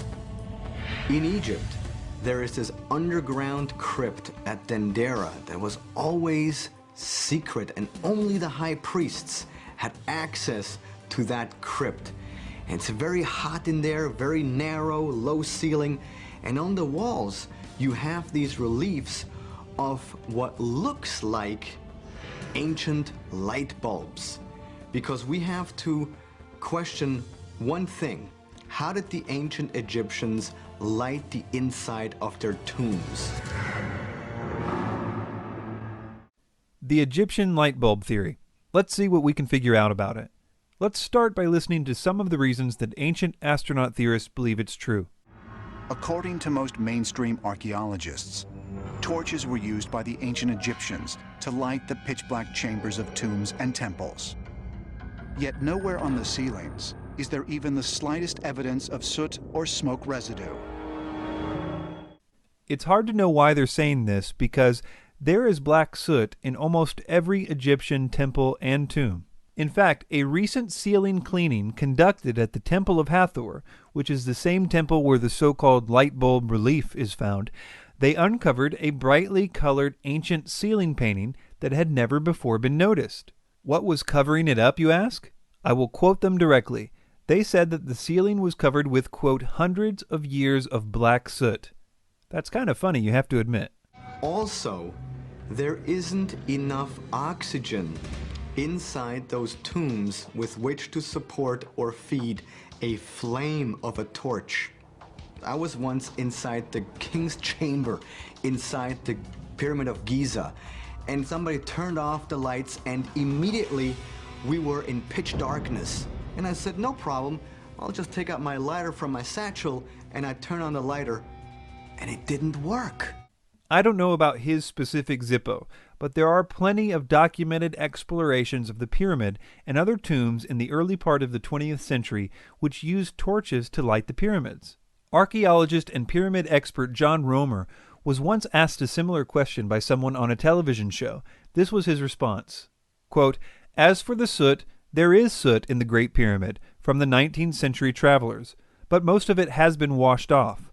Most of the pyramids, of course, were built in sunlight, so lighting the interior would only have been a problem after the roof went on. They would have used lamps with salt in the oil so the flame burns very pure, end quote.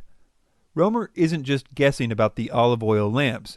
These lamps were depicted in Egyptian reliefs, and there are even receipts for orders of their wicks and other such evidence. Another thing to consider is that, as far as tombs go, they weren't expected to be lit. In fact, if all went well, robbers would not be able to find a way in, and the tomb would never see the light of day ever again. That was the plan. And if it weren't for 19th century explorers and dynamite, that plan might have worked too. But when we're talking about temples, like at Dendera, the false dilemma of not enough oxygen simply doesn't work. The temple is much more open. The oxygen levels are plentiful. They obviously used fire to light it, if for no other reason than because of the hundreds of years of black soot on the ceiling. Okay, so the false dilemmas have been addressed, but we're still left to explain what this relief is depicting. Let's first hear what Ancient Aliens has to say about the mainstream interpretations of this relief. Egyptologists' explanation of this, and they have to have some explanation, there's got to be one. It has to be pretty mundane. It can't be that it's an electrical device. Their explanation is that it is a lotus flower. And what appears to be a bulb around is the aroma of the lotus flower. And so it's just a very odd depiction of a flower. That is a terrible representation of the mainstream view of this relief. It's Ancient Aliens using a straw man argument to make their argument look superior. This relief is not so mystical if you have a little understanding of Egyptian art and religious symbols. This is a variant depiction of the creation of the world in Egyptian mythology. The Egyptians believed that before anything else existed, there was a vast primordial sea of nothingness. They believed that the first thing to emerge from this sea was a lotus flower. This is probably because the lotus closes at night and sinks underwater. In the morning, it reemerges and blooms again. It was believed that the lotus flower then gave birth to the first god, who was often associated with the sun. This relief was done after the god Atum was merged with the sun god Ra, and thus became Atum-Re. Atum, the god who created everything else after this point, is actually represented by a snake. And yes, it is a snake in these reliefs, not light bulb filaments. You can actually see the eyes and other elements of a snake if you look closely. This is pretty standard Egyptian mythology, that the lotus flower came forth first, and then the first god Atum, who was represented by a snake. Well, what about this bubble surrounding it? I will quote an expert directly on this point. Quote, "Despite the variety of deities, the Egyptians conceived the origin of the world as singular. Only one god, Atum, was responsible for the emergence of the universe as a bubble of air in the vast, limitless, inert ocean and everlasting darkness of the undifferentiated primordial waters, none, that existed before creation. In other words, the universe came forth from the lotus in a bubble of air." The other elements of this picture back this interpretation up. The universal bubble is here being supported or raised up by the goddess Nun. Nun is the primordial waters, and technically it is she that raises up the lotus, Atum, and everything else. This pose of outstretched hands is one of the more common motifs for Nun, and she raises and supports the universe from nothingness. In some versions of this story, the sun god represented in these scenes is Khepri, who is represented as a scarab beetle. Atum and Khepri sort of traded off being aspects of Ra in Egyptian mythology. So in essence, in more common versions of this scene, you have Nun, the primordial waters, lifting up the solar barge of Ra for its first journey across the sky. And this explains why the exact same poses are seen in this creation scene at Dendera. They are also depicting Nun raising up the universe out of her waters. This idea is very, very common. You can see other images of Ra emerging from the primordial lotus as well. The idea that the ancient Egyptians used electricity is something that is not even hinted at anywhere in the Egyptian records. And if you believe Ancient Aliens, they were not just using electricity, but vacuum tubes, which requires high amounts of electricity as well as rarefied gases like argon. And if this was the case, we should expect to find some mention of this somewhere. But Ancient Aliens has an answer for why we do not. But if the ancient Egyptians had used some kind of electric light to illuminate their passageways, why does the visual evidence exist only in the temple at Dendera? In Egypt, you had different areas of specialty, and Dendera was the area where the knowledge of the light-giving source was kept. And this secret knowledge was kept by the high priests. And they're the only ones who were privy to this type of information, because Dendera was the special place where this specific knowledge was guarded and kept. Right. Of course, there's nothing in any text or on any wall that would back up anything that he just said. He even makes up this phrase, keepers of the light-giving source or whatever, just to make it sound official. Again, it's interesting that the temple where the knowledge of this light was kept is the same one with the hundreds of years of soot on the ceiling. Maybe they were trying to save on their electric bill. In conclusion, all the reasons that Ancient Aliens says light bulbs existed in ancient Egypt, such as no soot in the tombs and not enough oxygen, are easily dismissed as false dilemmas, and the so-called light bulb pictures are easily explained using standard Egyptian symbolism.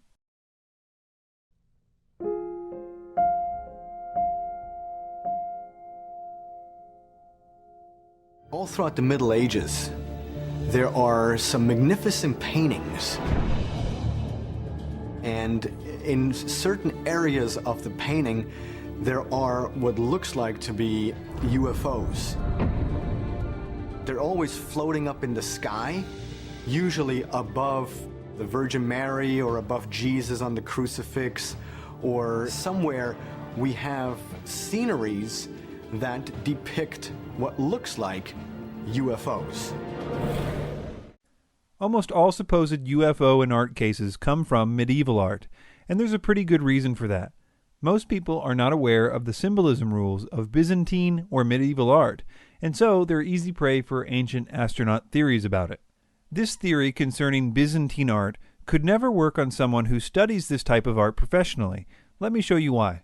First, let's take one that Ancient Aliens showed in the background a few times in that last clip. It's a very famous UFO and art painting, and it usually is presented using a very poor quality image, so you can't see the details very well.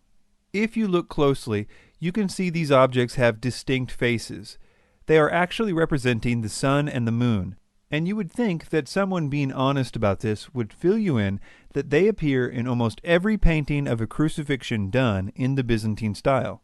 The sun and the moon were consistently depicted with human characteristics. Sometimes they had just faces, other times they had full bodies. The concept of representing the sun and the moon with human characteristics was a carryover from the pagan artwork of Rome. The Roman Catholic Church simply continued the tradition of representing the sun and the moon with human characteristics in the artwork that it had commissioned. The sun and the moon are usually facing the cross, which is supposed to represent them being witnesses to the crucifixion. The sheer number of Byzantine crucifixion scenes where these objects are depicted in such a way that is obviously supposed to be the sun and the moon should be enough to put this one to rest for good. Ancient Aliens goes on for a while about the 14th century fresco at the Viskovsky Dekani Monastery in Kosovo. This one has been a big favorite of the ancient astronaut theorists since it first appeared in a French magazine called Sputnik in the 1960s. This crucifixion scene is just like all the others we have seen, except it has a more full-body representation of the sun and the moon. There are just as many examples of the sun and the moon being depicted in this way, with full bodies, in other Byzantine crucifixion scenes, including in other places in this same monastery. Ancient Aliens also shows this famous painting. Well, famous to ancient astronaut theorists anyway.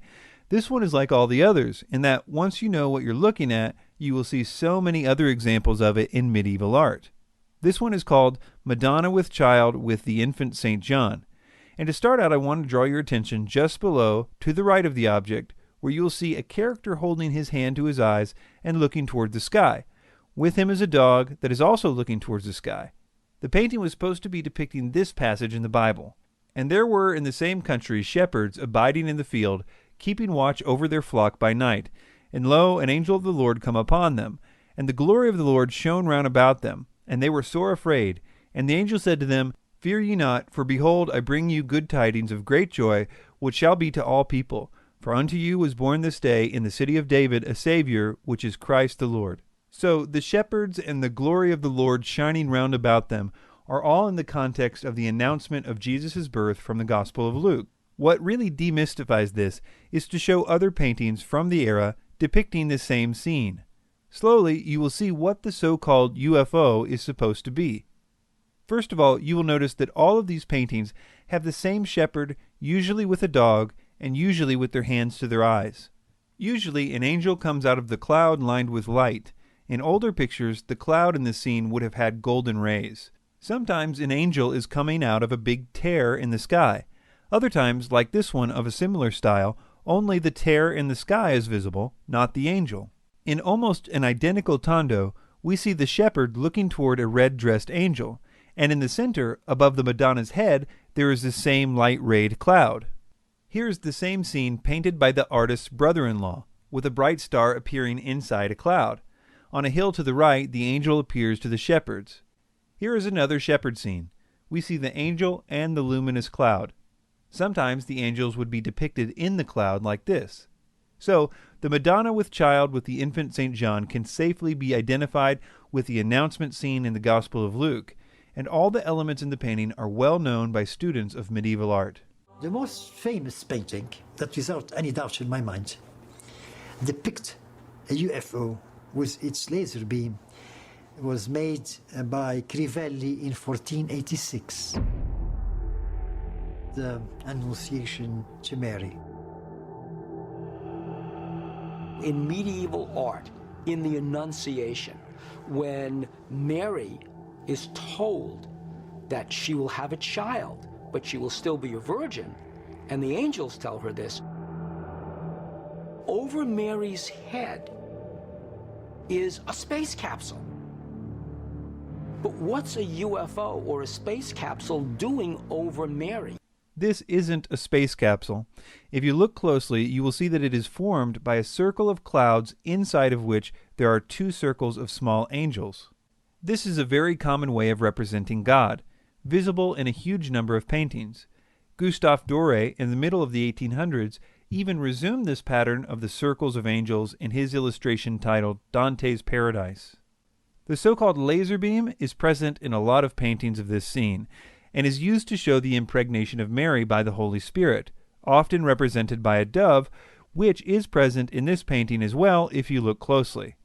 But this laser beam loses its value for the ancient astronaut theorist the more one sees of other paintings of this biblical scene, because it becomes obvious that they weren't trying to depict a space capsule at all, but rather the circle of angels motif. The last one Ancient Aliens mentions is this one. One very interesting painting is where Jesus sits up in the clouds with quote-unquote God, and they're holding on to the antenna of what looks like Sputnik. And theologians say what is depicted here is nothing else but the Earth. But why would Earth have two antennae sticking out of it? And why would it be round? Because the mainstream viewpoint at the time was that the Earth was flat. This is similar to all the others we have looked at, in that there are lots of other pictures of this biblical scene that help to give us context. The scene usually contains the Father, the Son, and the Holy Spirit, usually symbolized as a dove, and they're holding what is sometimes called the creation globe. The idea that they're trying to convey is the biblical concept that the creation of the world is attributed to the Father, Son, and Holy Spirit. This creation globe becomes a very common symbol in medieval art, and the only reason Ancient Aliens says it can't represent a globe is that, according to them, people at that time in history thought the Earth was flat. Although this idea about people in the Middle Ages believing that the Earth was flat is widely believed nowadays, it's little better than an urban legend. If you type in the myth of the flat Earth into a search engine, you'll see that the truth is that almost every scientist since the ancient Greeks knew the Earth was spherical. Here are a few quotes about this. Historian Jeffrey Burton Russell says the flat Earth error flourished most between 1870 and 1920. He said, quote, "With extraordinarily few exceptions, No educated person in the history of Western civilization from the 3rd century BC onward believed that the earth was flat. He continues, quote, "The myth that people in the Middle Ages thought that the earth was flat appears to date from the 17th century as part of the campaign by Protestants against Catholic teaching, but it gained currency in the 19th century thanks to inaccurate histories such as John William Draper's History of the Conflict Between Religion and Science and Andrew Dixon White's History of the Warfare of Science with Theology in Christendom.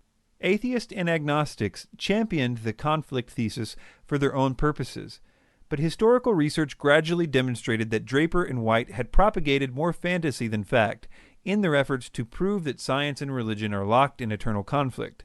One funny thing about this is that Tsoukalos, in another episode of Ancient Aliens, in order to suit his purposes there, admits the idea of a round earth was even in the Bible.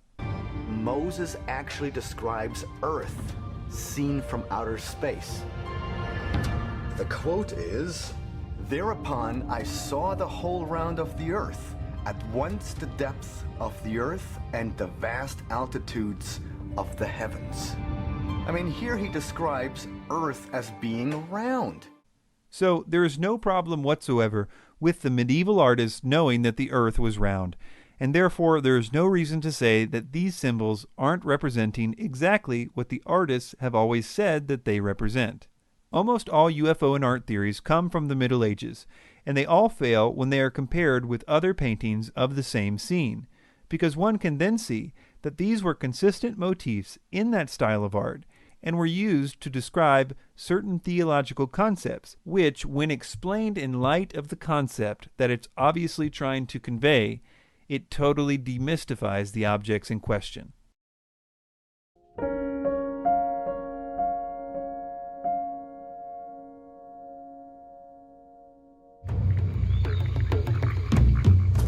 Belize, Central America.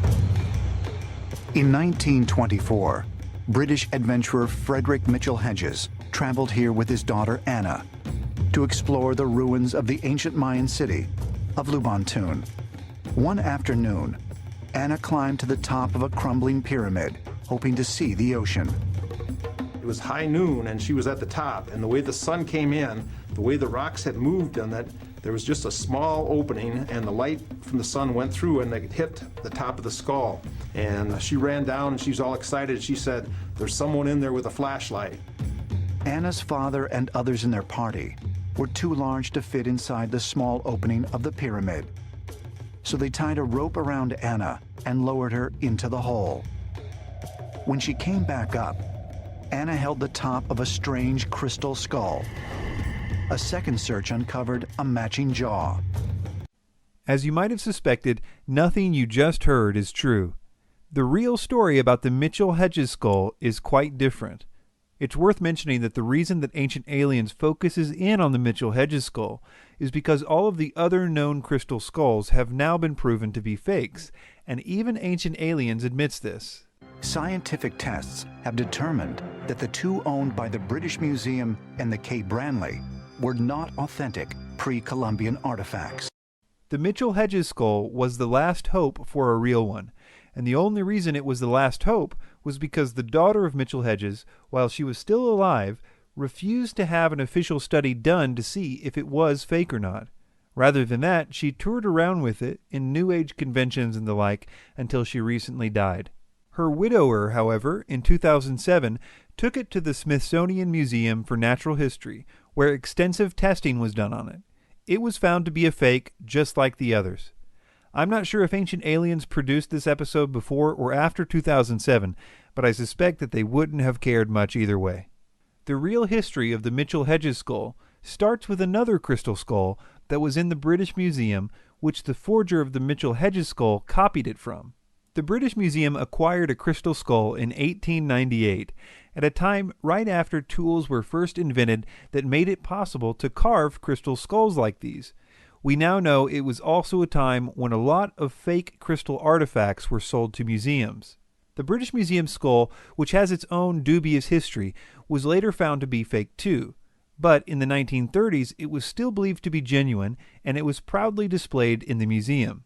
Based on research done on the Mitchell Hedges skull by the Smithsonian Museum, it was concluded that the forger of the Mitchell-Hedges skull copied the one in the British Museum in order to make his work seem more authentic.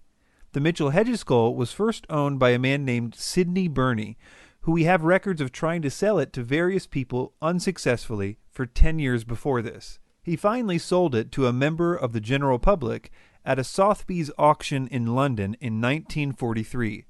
That member of the general public was Frederick Mitchell-Hedges. We actually have the letter that Mitchell-Hedges wrote to his brother directly after purchasing the skull at the auction, in which he expresses his excitement about his new purchase. This will be important later. 5 years later, though, in a local paper, he was claiming that he found the skull himself in a daring expedition to Central America.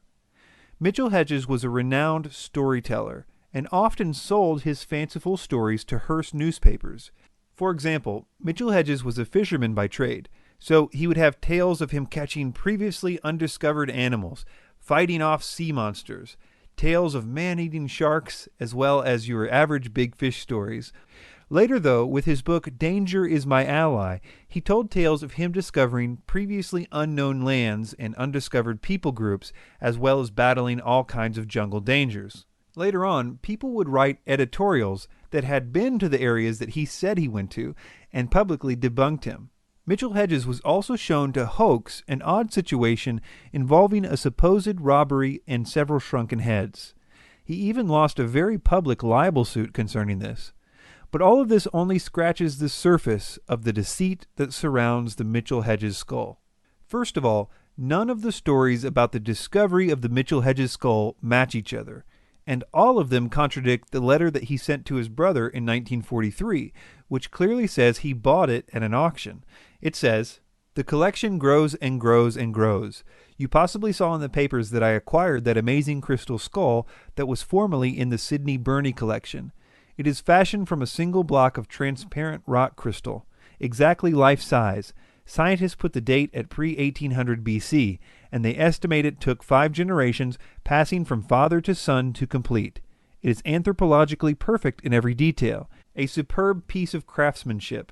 There is only one other in the world known like it, which is in the British Museum, and it is acknowledged to be not so fine as this." Many years later, when this letter surfaced, his adopted daughter Anna tried to explain the discrepancy between these stories this way on her website. Quote, "In 1943, Mitchell-Hedges got embroiled in another controversy that still rages in some quarters to this day.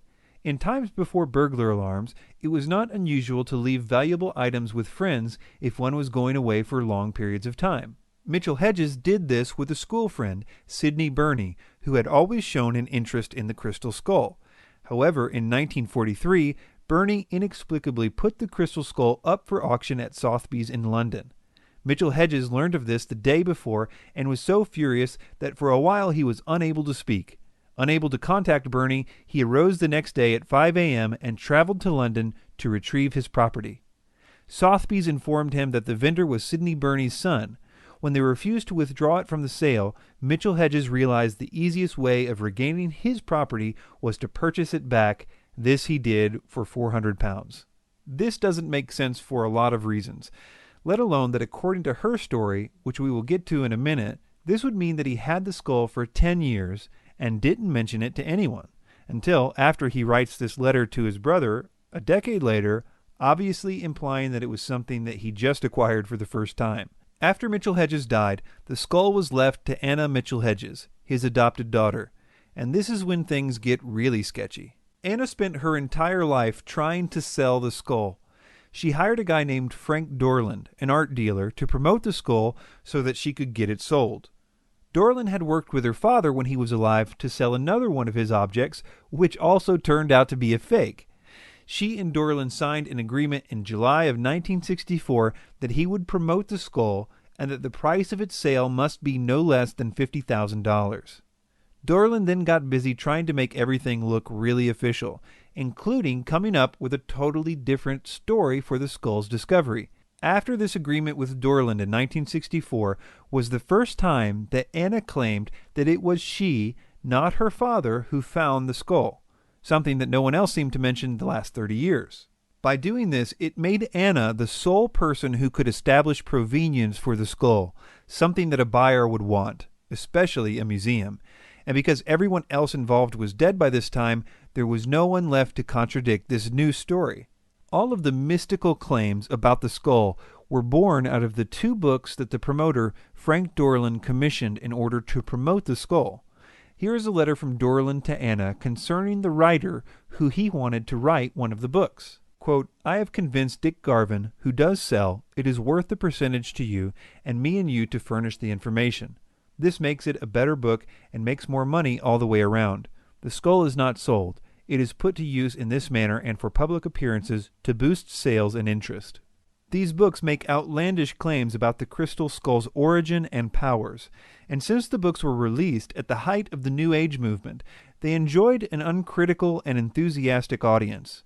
During all these years, they tried desperately to sell the skull. The problem was that because of all the fakes, museums were now asking to validate the skull first.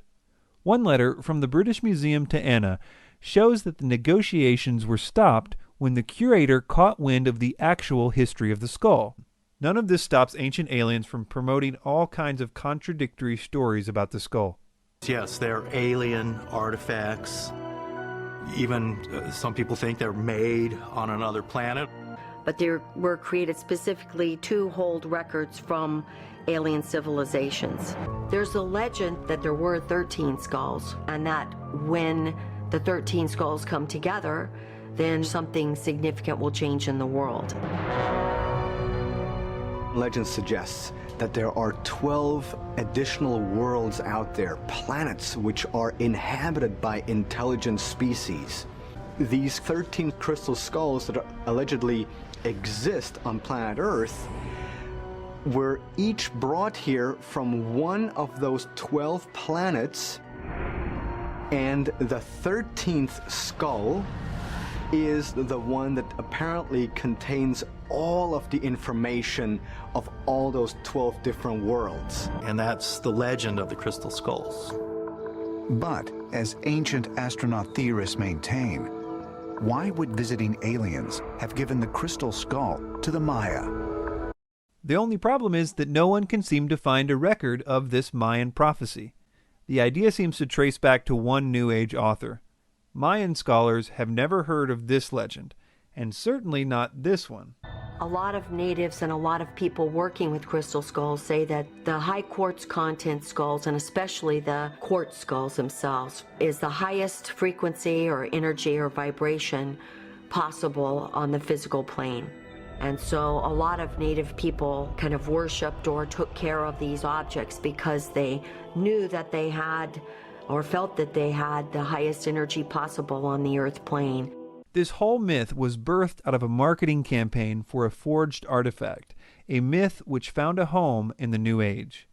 In conclusion, all of the proposed crystal skulls have now been conclusively proven to be hoaxes. The last holdout, the Mitchell Hedges skull, was only still a candidate because it was not allowed to be examined until recently. Its history is full of greed and lies, and its genuineness could only be accepted by the most dedicated devotee given the facts we now know.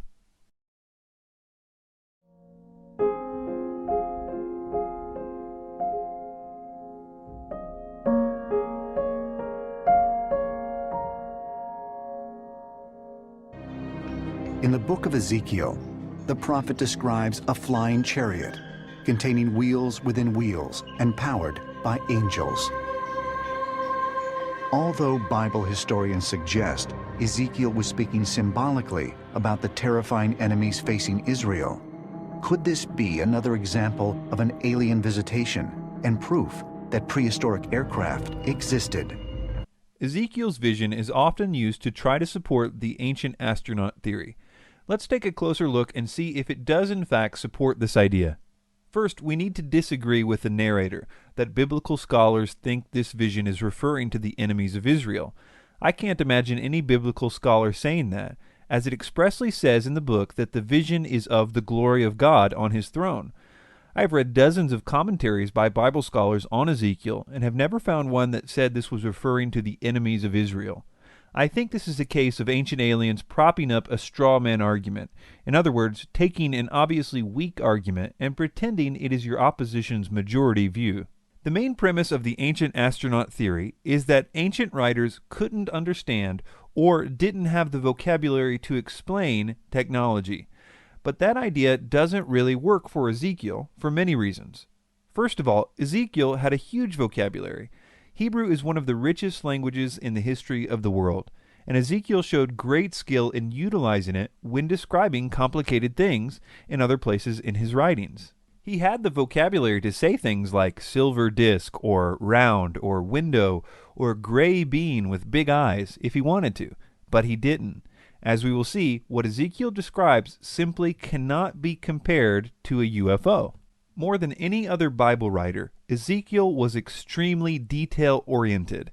He makes sure to describe every detail, not just here, but throughout his writings. For example, a very accurate model of the layout of an entire city, as well as a huge temple complex, can be constructed using his specifications. He even starts out every one of his visions by a meticulous detailing of the time and place it happened. For example, in Ezekiel 8:1, "And it came to pass in the 6th year, in the 6th month, in the 5th day of the month, as I sat in mine house, and the elders of Judah sat before me, that the hand of the Lord God fell there upon me." The vision that Ezekiel saw that is in question here can also be drawn out on paper using his specifications. And people that do this all pretty much get the same thing. It's describing the throne of God, which rests on a platform. That platform is supported by 4 cherubim on each corner. Cherubs are specific types of angels in the Bible that have 4 faces and several wings. There are also 4 wheels next to the angels. Everyone in the field knows what this is in Ezekiel 1. It's a cherubim throne because we have very clear examples of the actual elements that you find in Ezekiel 1. It's not that exciting, but it's more or less what everyone gets when they draw this out. Well, almost everyone. Joseph Blumrich is your proverbial rocket scientist. He worked on the moon project for NASA, and from the mind of a rocket engineer, started to look at what was written in the first part of the book of Ezekiel, and after many months of research, Joseph Blumrich came to the conclusion that what Ezekiel described in his eyewitness report, it was indeed a type of spacecraft. Joseph Blumrich would go on to write The Spaceships of Ezekiel. Okay, so they say that this guy, who they say is super smart, really studied the book of Ezekiel, and they say what he got was this contraption with 4 propellers at the bottom of each corner. The biggest problem with this theory is Ezekiel's attention to detail. There's just no way to get this contraption from what Ezekiel describes. Blumrich's book and other books, other items penned by ancient astronaut theorists, again, all have the same weakness. They tend to ignore the vocabulary of Ezekiel chapter 1. For instance, again, the throne upon which Yahweh seats is never described as round or silvery or some sort of disc-shaped. That just has to be assumed and brought into the text. So they either do that, or they modernize the descriptions that are there. For instance, the bovine, the calf legs, must surely be legs of a UFO or some other aircraft, landing pod sorts of things. Let me read a description of the 4 angels holding up the throne, and you can decide for yourself if you think he is really struggling with his ancient vocabulary to describe 4 propellers. Also out of the midst thereof came the likeness of 4 living creatures, and this was their appearance. They had the likeness of a man. And every one had 4 faces, and every one had 4 wings. And they had the hands of a man under their wings on their 4 sides, and they 4 had their faces and their wings. As for the likeness of their faces, they 4 had the face of a man, and the face of a lion on the right side, and they 4 had the face of an ox on the left side, and they 4 also had the face of an eagle. It's hard to get a propeller when Ezekiel says, and this was their appearance, they had the likeness of a man. Ezekiel knew what a man looked like, so it's just not honest to say that Ezekiel mistook a propeller for a man. But Ancient Aliens has a way around this one. If we thought of the word angel as representing something like celestial energy, it sounds much more like a spacecraft then. So he says we just make angel equal celestial energy, and that's much better for our UFO theory. Talk about forcing the evidence to fit the hypothesis. Using this logic, I could say that the description of my car would sound more like a UFO if instead of wheels, I said anti-gravity devices. The problem is that Ezekiel doesn't just mention angels in passing. He devotes an entire chapter to describing them. He calls them cherubim over 20 times in chapter 10. He even says in chapter 10 verse 20 that he knows that they are cherubim. It's very illogical to assume that our reading, an ancient astronaut reading of the modern mind, is getting it right when the ancient person has pretty much done all they could do to tell you what they're talking about, and then you sort of just depart from what they say. So it's very inconsistent to say that you're reading an ancient text, but then looking at what the creators of that text thought and just sort of pushing it to the side. One thing that helps to dispel the Ezekiel UFO theories is by seeing how common this throne idea is in other places in the Bible. No one seems to think these other passages are talking about UFOs, but they're obviously talking about the same thing as Ezekiel. For example, in the book of Revelation, when John was taken up to heaven, and specifically to God's throne, this is how he describes it. And immediately I was in the Spirit, and behold, a throne was set in heaven, and one sat on the throne. And before the throne there was a sea of glass, like unto crystal, and in the midst of the throne, and round about the throne, were 4 beasts full of eyes before and behind. And the first beast was like a lion, and the second beast like a calf, and the third beast had the face as a man, and the fourth beast was like a flying eagle. And the 4 beasts had each of them 6 wings about him, and they were full of eyes within, and they rest not day and night, saying, Holy, holy, holy, Lord God Almighty, which was and is to come. Daniel the prophet even mentions that the throne of God has wheels in Daniel 7:9. There are other places in the Hebrew Bible that describe God's throne. A lot of them don't have a great deal of detail. Isaiah 6 is sort of a familiar example where Isaiah appears before God's throne with the seraphim and other divine beings there. I think the best one for this particular issue, Ezekiel chapter 1, is found in Daniel 7. You have the Ancient of Days seated upon a throne, and it's called a throne. The word for throne actually appears in the passage. And the issue there is, since we know it's a throne because Daniel calls it a throne, it's really important to observe how the throne is described. It has wheels.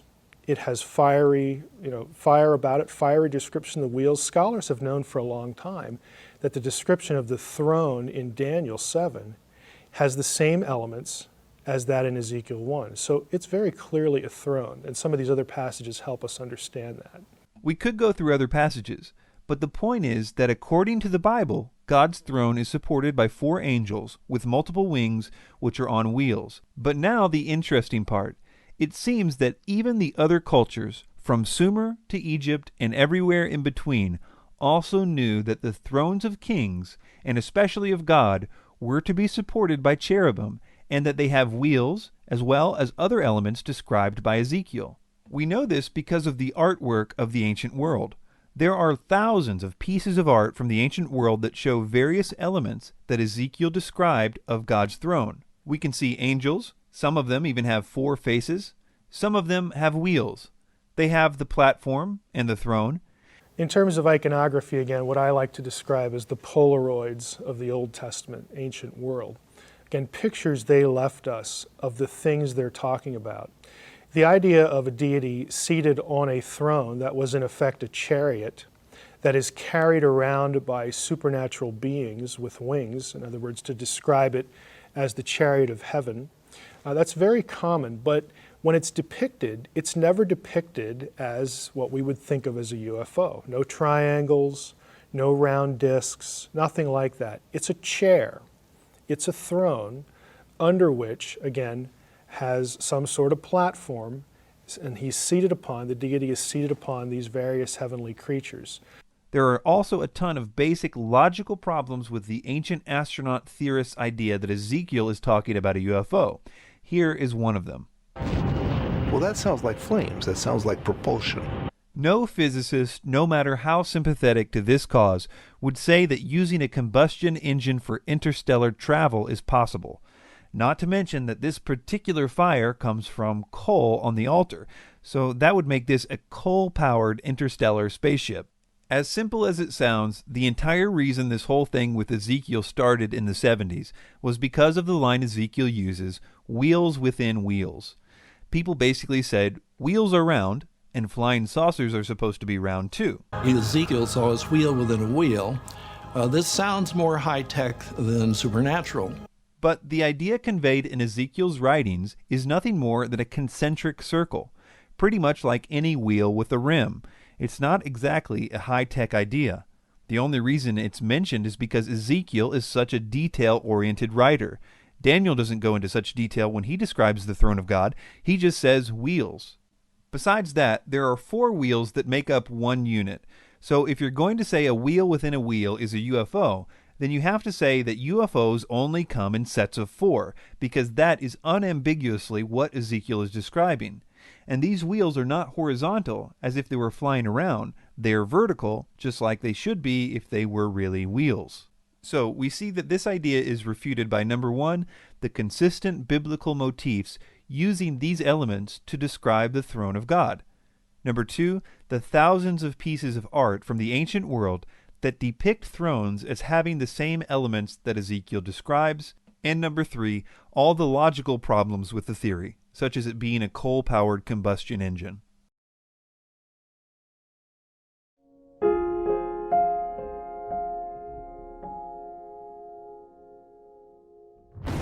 Atomic warfare among ancient civilizations may sound like something out of a science fiction novel, but descriptions of similar deadly occurrences can be found in the very same text Dr. Oppenheimer quoted after the New Mexico atomic test. So the ancient astronaut theory claims that the Mahabharata speaks of nuclear warfare. Let's see what specifically they say it says. One reference that we have, for example, speaks of these explosions that were brighter than 1,000 suns. And when these blasts occurred, the suns were twirling in the air. Trees went up in flames, and there was just this mass destruction.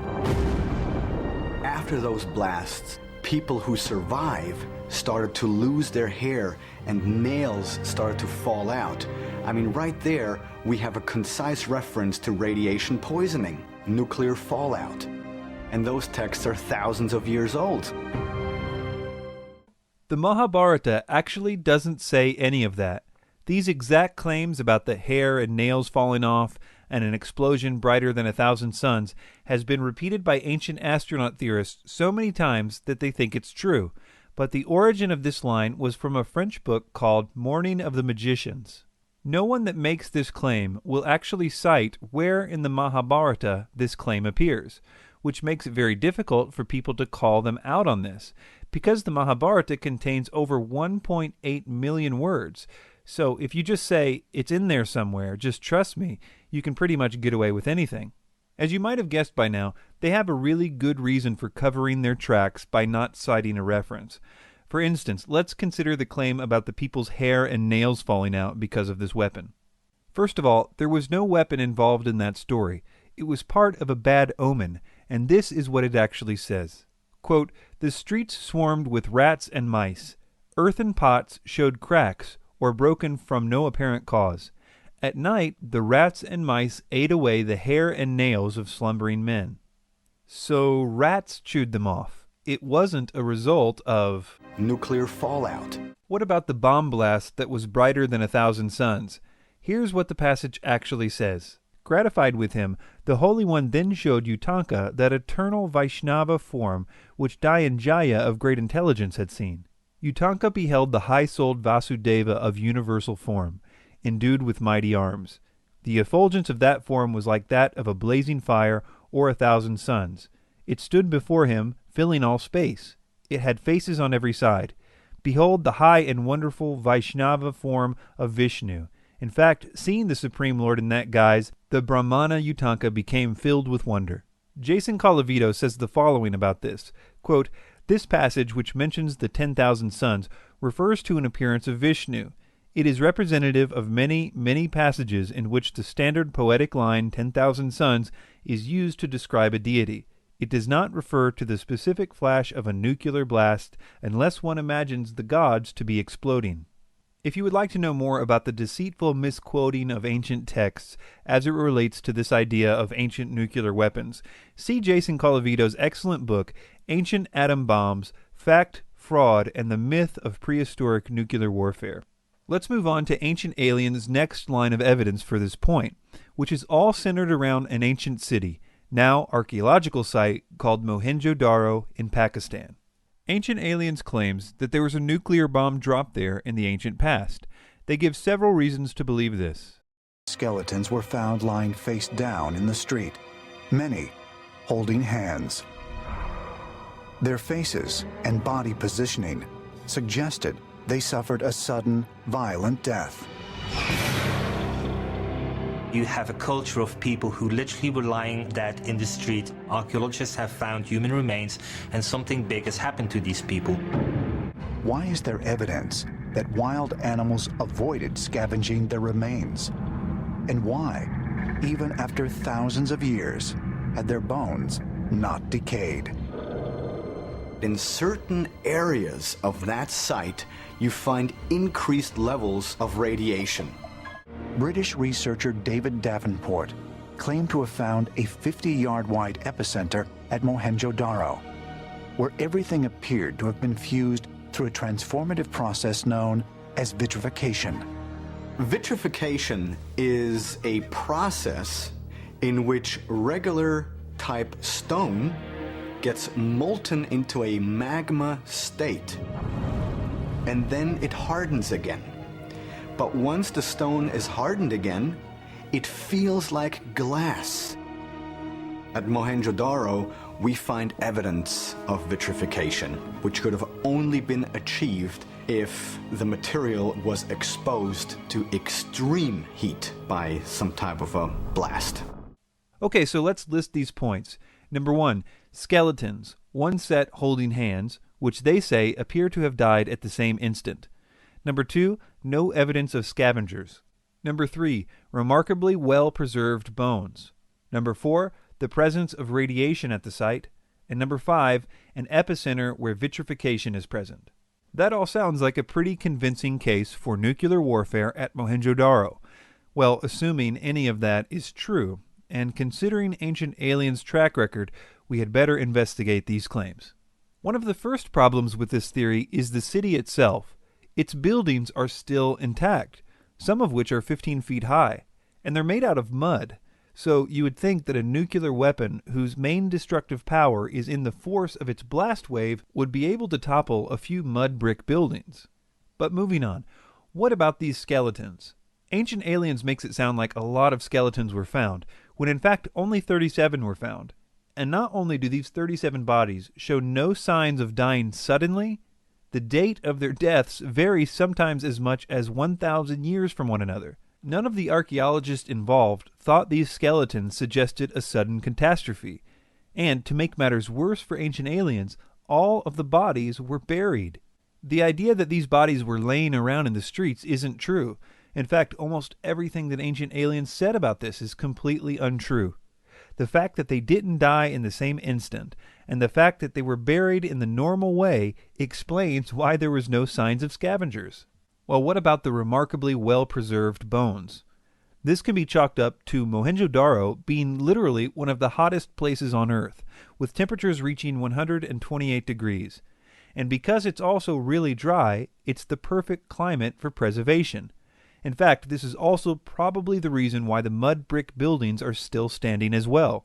The problem with the claims about there being radiation at Mohenjo-Daro is that we don't know where this claim came from. It certainly wasn't any of the scientists involved with the Mohenjo-Daro digs that claimed it, and the ancient astronaut theorists don't cite any references with which to check this claim, so until the presence of radiation can be proven to exist at the site, there is no reason to address it. Well, what about this epicenter of vitrification? Well, according to archaeologists, it wasn't exactly an epicenter of anything. It was a small amount of broken pottery, which, because pottery is put in a fire to harden it, It contains a specific type of vitrification called frit. They threw in the word epicenter to make it seem more legitimate, but there is no epicenter of anything except pottery at this site. But this brings up an important point. Mohenjo-Daro is not the only site that ancient astronaut theorists claim vitrification exists as a result of ancient atom bombs. So it would be instructive for us to look at sand vitrification and its different causes in order to address those claims. For example, there is fulgurite, which is sand fused by a lightning bolt. There is tektite, which is sand fused by the compressed force of a meteorite. There is frit, which is partially fused sand and other chemicals in the presence of heated pottery. That's what was found at Mohenjo-Daro. Finally, there is trinitite, which is vitrified sand caused by a nuclear explosion. So we first saw that the Mahabharata did not claim anything like what ancient aliens said it did. We saw that the bodies at Mohenjo-Daro were not killed in a sudden disaster. In fact, they died 1,000 years apart in some cases, and were clearly buried. The cases of radiation are a non-factor, the vitrification was caused by pottery, and we noted that if it was a nuclear explosion, it didn't even knock down the mud brick houses which are still standing at the site.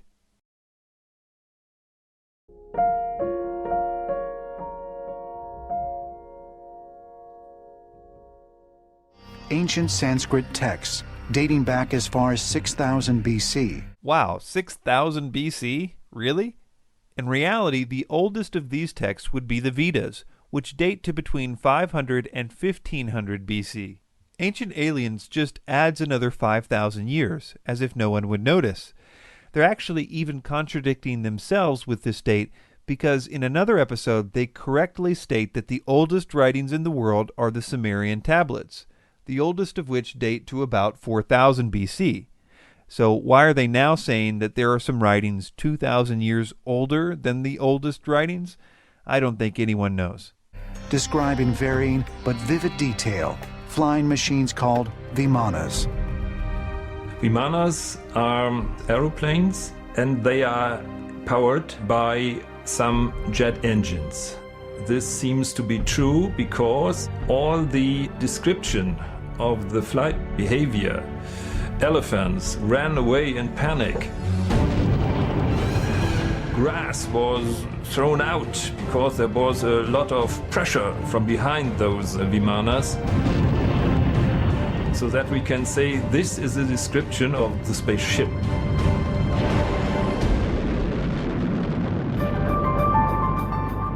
The word Vimana literally means having been measured out, and it was related to the king's palaces, and was referring to their intricate construction. Later on, as a result, the word became synonymous with palaces in general, and because of that, it was used to refer to the palaces of the gods as well. And yes, these palaces of the gods were in the heavens, and they could fly. But as we look into this, it will be clear that some of the Vimanas of the gods really were huge palaces, with gardens and terraces and golden staircases. Then, because the palaces of the gods flew, the word gradually became used for anything that could fly, either in mythology or in reality. So understanding the palace concept in the development of the word Vimana is helpful in understanding what we will be looking at. But before we look into the real descriptions of Vimanas in the Vedic texts, we must first examine a fake text, because almost everything that Ancient Aliens says about Vimanas comes from a totally bogus text called the Vimanaka Shastra. Although mainstream historians believe the Vimana texts are myths, many of the documents contain passages that seem to describe modern machinery and technology. The Vimanaka Shastra goes into metals that are used in these craft. It talks about electricity and power sources. It talks about the pilots and the clothing they have to wear. It talks about the food that they eat. It talks even about the weapons that are kept on these airships. The flight manuals of the Vimanas are quite similar to the flight manuals you find in the modern passenger flight business, or when you go to the military jet engines. Of course, they have also flight manuals because it's necessary for a pilot to get knowledge about his plane he wanted to fly with. The Vimanaka Shastra is not an actual ancient text. it was channeled or dictated to the author from the spirit world in 1918.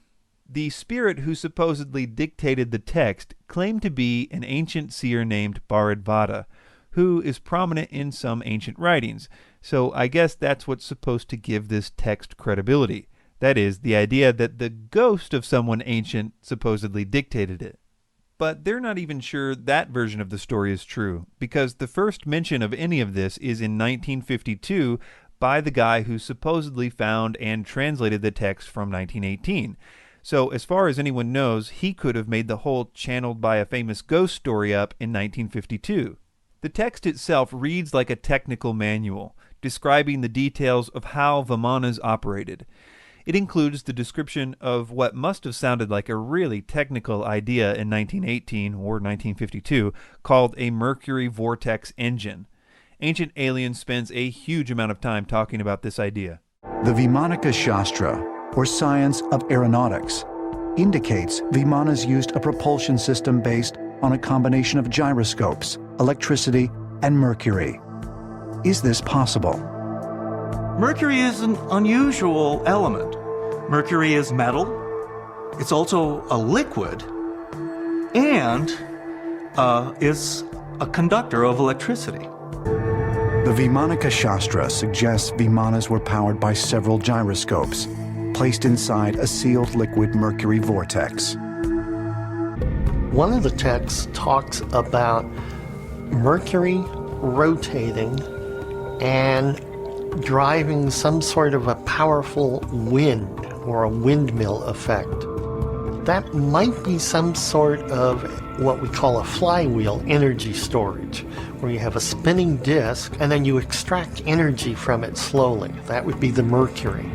And then that could be used to drive some sort of a propeller or what we call a ducted fan. Some of the other things that this text describes are equally scientific sounding. It even includes very technical drawings of the things that it's talking about. But when you look closer at all this, it becomes obvious that it is physically impossible for any of these craft to get off the ground. In fact, 20 years later, in 1974, a study was done on the texts and the drawings by the Aeronautical and Mechanical Institute of Science in Bangalore, India. I will quote Will Hunt, an American freelance writer based in India, for a description of how that study came out. Quote, "As thoroughly as it had been written, the committee just as thoroughly dismantled the study in an essay called A Critical Study of the Work of Vimana Shastra. They question whether the author, whoever that may have been, had any grasp of basic physics, chemistry, and electricity, not to mention the, quote, disciplines of aeronautics, aerodynamics, aeronautical structures, propulsive devices, materials, and metallurgy. Their conclusion, quote, none of the planes has properties or capabilities of being flown. The geometries are unimaginably horrendous from the point of view of flying, and the principles of propulsion make them resist rather than assist flying." Another writer, J.B. Hare, writing for the Sacred Text Archive, said the following of the craft in the Vimana Shastra, quote, "They are absurdly non-aerodynamic, brutalist wedding cakes, with minarets, huge ornithopter wings, and dinky propellers."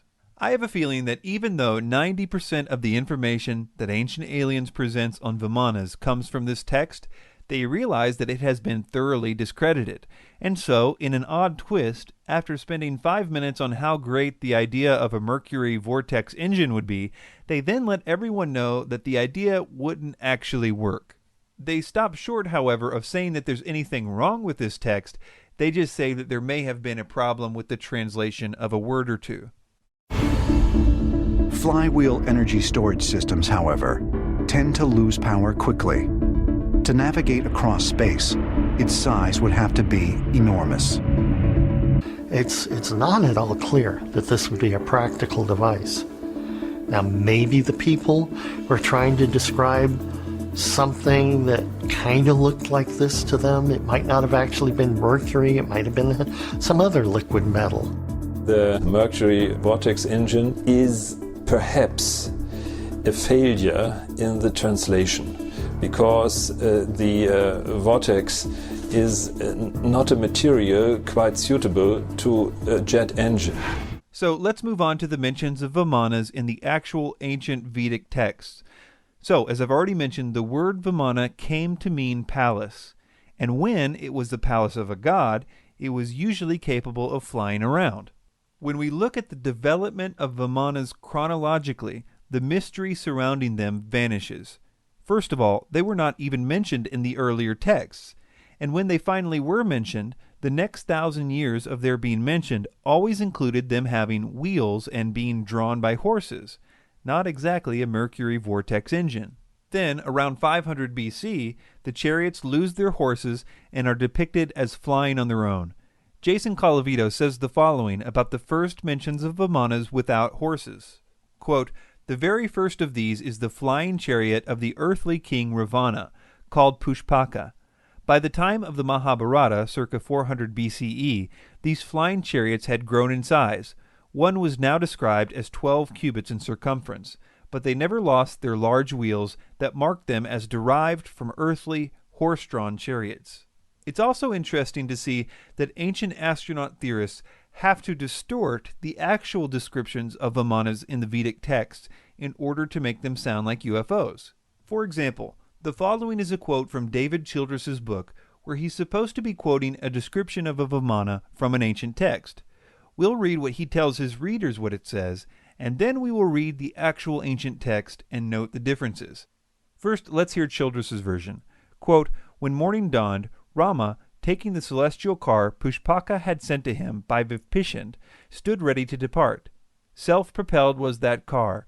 It was large and finely painted. It had 2 stories and many chambers with windows, and was draped with flags and banners. It gave forth a melodious sound as it coursed along its airy way." And now, here's what the actual Ramayana says. Quote, "And the mighty monkey ascended the splendid car Pushpaka, containing figures of wolves, made of Kartswara and Hiranya, graced with ranges of goodly pillars, as if blazing in splendor throughout, garnished with narrow secret rooms and saloons, piercing the heavens and resembling Miru or Mandara, and like unto the flaming sun, skillfully reared by Vikwakarma, with golden staircases and graceful and grand raised seats, rows of golden and crystal windows, and daises composed of sapphires, emeralds, and other superb gems, embellished with noble vidrumas, costly stones, and round pearls, and also with plastered terraces, pasted with red sandal, like unto gold, and furnished with a sacred aroma, and resembling the sun new risen." Colavito says of this, quote, "Elsewhere it is described as being filled with fruit trees, and sometimes is drawn by geese. Do you know many UFOs with plastered terraces and red paint?" In summary, most of what Ancient Aliens uses on this point is from a bogus 20th century channeled text, which they dishonestly present as an ancient text. And even the real descriptions of Vimanas get some tweaking by them in order to make it sound like a UFO. The development of the idea of Vimanas in Hindu mythology can be traced easily, and it loses all of its intrigue for the ancient astronaut theorists when you do that.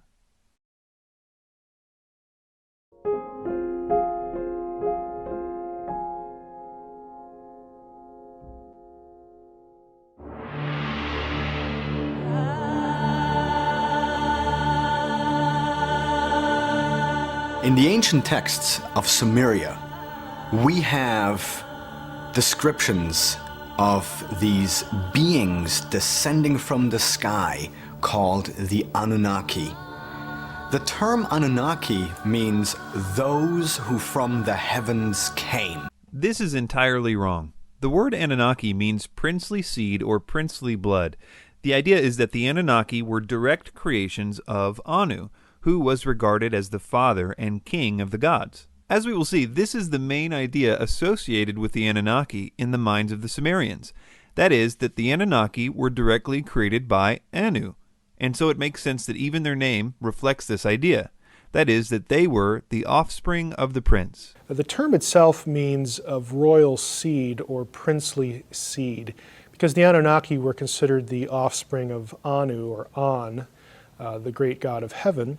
And also we have, again, Anunnaki.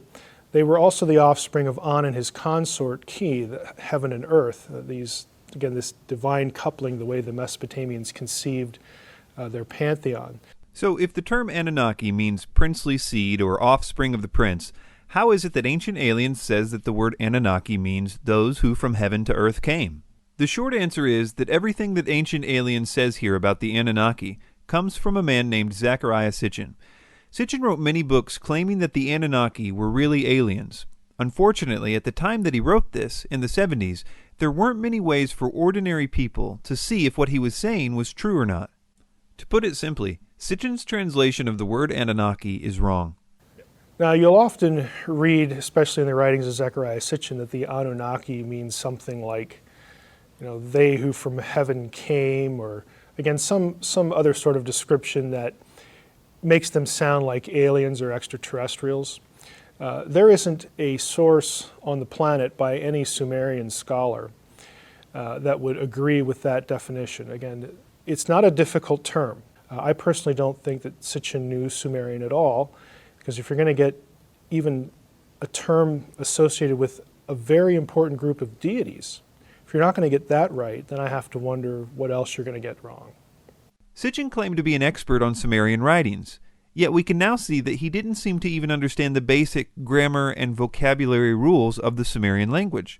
Several real scholars challenged him on his translations and on his lack of any academic credentials in the field, pointing out that there is no record of Sitchin having anything but a journalism degree. One such scholar is Dr. Michael Heiser. To this day, I haven't been able to find, nor have other people whom I've asked to help, people who like Sitchin, I've never been able to find any actual credentials of him knowing any of the languages or being credentialed in any way in ancient Near Eastern studies.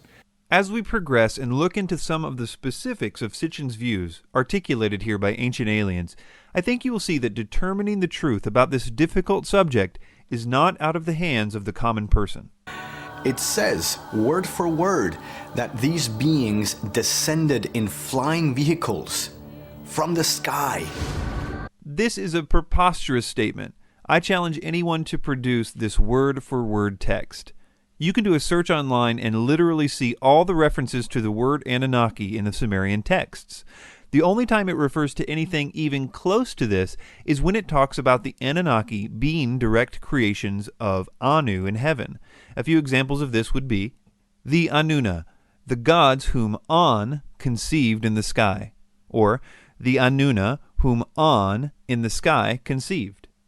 These texts emphasize the point that the main Sumerian concept regarding the Anunnaki was that they were directly created by An. That's what's being said here. The idea that the texts say that they descended out of flying vehicles is pure fiction, and that's the nicest way that I can think of to say that. What Ancient Aliens does here is they show pictures of the winged solar disk as they talk about the Anunnaki, and I guess they expect the audience to think that these texts speak of these disks like spacecraft in the Sumerian stories, when in fact the solar disks seen in the iconography are not associated with the Anunnaki at all, but rather with the sun and or the sun god. This is probably why Tsoukalos says the following. And they were always described or depicted in floating above some quote-unquote regular people. Since the Anunnaki are never depicted floating above people's heads, we can see that they want people to believe that the solar disk icon equals the Anunnaki spacecraft. This is wrong for several reasons.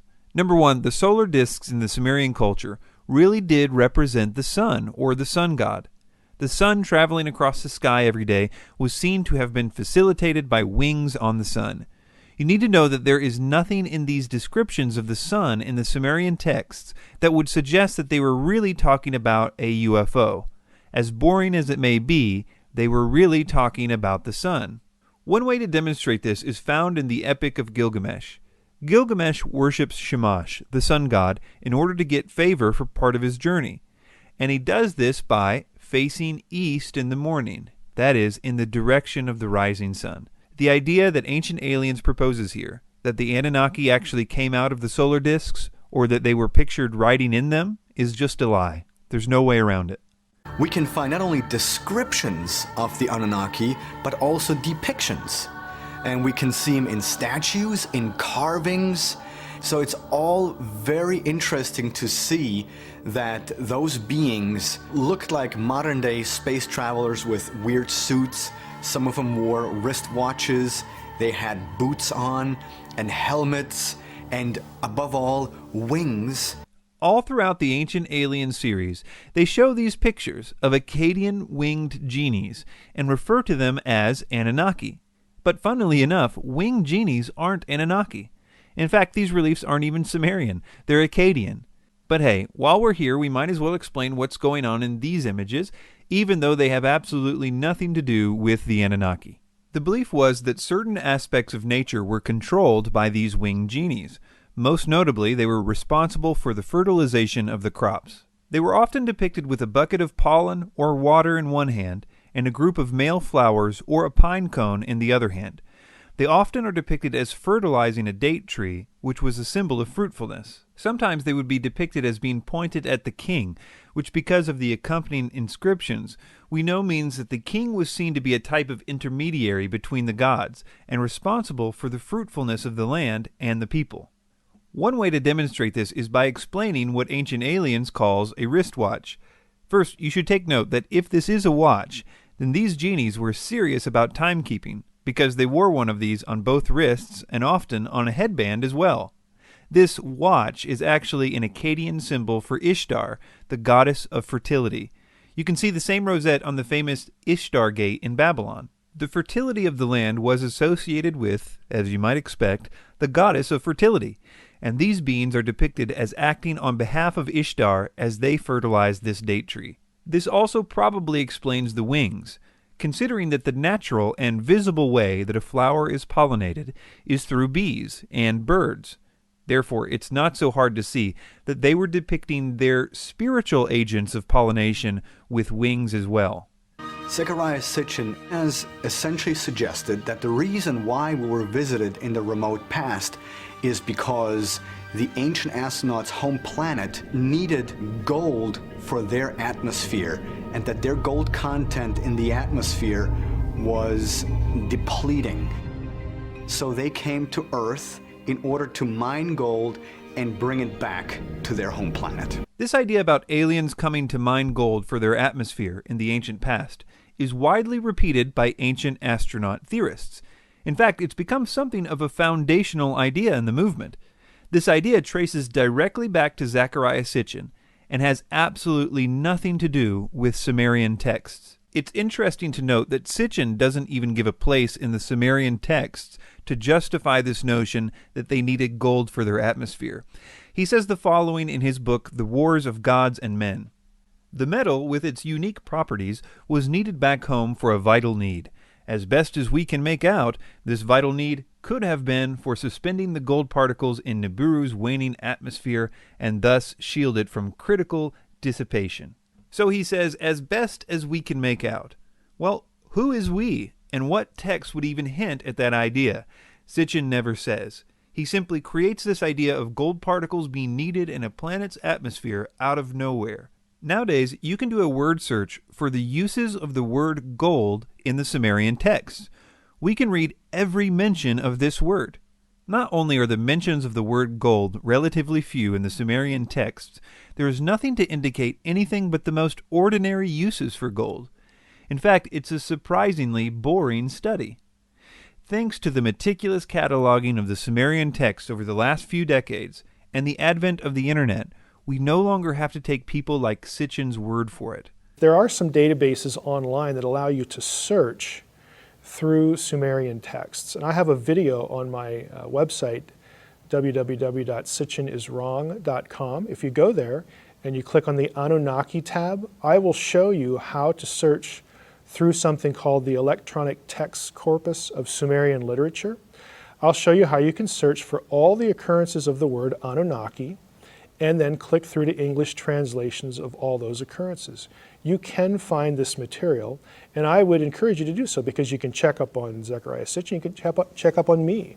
When I claim that there are no texts, there are no tablets that have, for instance, the Anunnaki on Nibiru or associated with Nibiru, that Nibiru isn't a planet beyond Pluto. When I say those things, how easy would it be to prove me wrong if you knew how to search for those terms? It'd be real easy. And I encourage you to check up on me, check up on everybody else, and do the work. You can access this material and know who's telling you the truth. We can finally see for ourselves why the Sumerian scholars have been so critical of Sitchin, not because they're too close-minded or anything like that, but rather because Sitchin really doesn't seem to know what he's talking about. Let me give you an example of how Sitchin comes up with his, quote, amazing translations. Let's take this idea that the Sumerian texts speak of mining gold. Now, since the Sumerian texts do not speak of mining gold in any way, Sitchin has to construct this idea out of thin air. This is how he did it. I'll read from his first book, The 12th Planet. Quote, some Mesopotamian hymns to Ea exalt him as Bel-Nimeki, translated Lord of Wisdom. But the correct translation should undoubtedly be Lord of Mining. In classic Sitchin style, he never gives any reason that the, quote, correct translation should undoubtedly be Lord of Mining. He just says it should be and leaves it at that. Again, we have Sumerian dictionaries written by the Sumerian scribes themselves, and the Sumerians don't agree with Sitchin here. So why should we? I think one way to demonstrate how bad of a translation this is to read a little about Ea or Enki's wisdom in context, and let you see if it makes sense to you as meaning wisdom, or if it really means mining. This is an example from a Sumerian text called Enuma Elish. It says, he who understands all, the wise one, the great one, Ea who knows all that is, perceived the plot, he countered it with a powerful spell. Not only does it describe his wisdom further here by saying, quote, he who understands all, but it also says that because of this wisdom, he was able to perceive the plot before it happened and counter it. None of what we just read makes sense if wisdom really means mining. Here's another one from the same epic. Ea, who knows all things, knew he could not defeat Kingu and the hosts of Tiamat. Here again we see a contextual definition of Ea's knowledge. He knows all again. We see that his knowledge helped him understand that he could not defeat Kingu. These are not isolated descriptions of this knowledge. Ea is the god of wisdom for a reason. Nothing said about him makes sense if his knowledge means mining, or even knowledge about mining. All the stories about him highlight his great understanding, and conversely, there isn't even a hint that he cares a lick about digging for gold or anything else. It's just not there. It requires an ignorance of the Sumerian texts in order to be believed. Let's move on to another claim about the Anunnaki. Virtually every story that's in Genesis, the flood story, Adam and Eve story, they all have precedence with the ancient Sumerians. The story that came down to the Sumerians is that the Anunnaki were mining gold on the earth. And the run-of-the-mill workers complained, said this is really hard work and we're tired. We don't want to do this anymore. And so they had a big council. They decided to create a primitive worker called an Adamo. The Anunnaki created humans as a slave species. The first thing to be aware of here is that in the epic of creation that they're referring to here, the gods weren't mining gold. The work that the gods were doing is creating the world. Kind of what you would expect from a creation epic. It even specifically states that they were making mountains and rivers, such as the Tigris and Euphrates. The gods here were tired of creating the earth, not gold mining. The epic goes on to describe the following events. The gods decide to mix up themselves with clay and make man. As the version of men that they made increased in number, the noise that they made angered the gods. So they decide to kill them off with a flood. One man is instructed to build a boat, he puts animals on it, it rains for 7 days and 7 nights, and the man and his family are saved. There are many similarities between these Sumerian writings and to the biblical accounts of the creation of man and Noah's flood. Some people think that this is due to the writers of the Bible copying the earlier Sumerian writings. This is problematic because even the critics who specialize in this style of ancient literature say there is no evidence of literary borrowing. In fact, just the opposite. They propose that they must be referring to a common source for the information. One paper by Heidel, Millard, and Damrosch concludes this way, quote, literary dependence cannot be demonstrated. Here, as in most of the parallels in primeval history, it is considered more likely that the Mesopotamian and biblical traditions are based on a common source. Some understand this common source to be a piece of more ancient literature, while others consider it the actual event. Add to this that it's not just the Sumerian texts and the Bible that are talking about the same basic story, But obvious elements of this story can be found in almost every early culture, regardless of its location. Take, for example, the story of Viracocha in South America. Viracocha created the heavens and the earth. He then took large stones and breathed life into them, but they became giants. So he sent a flood to wipe them out.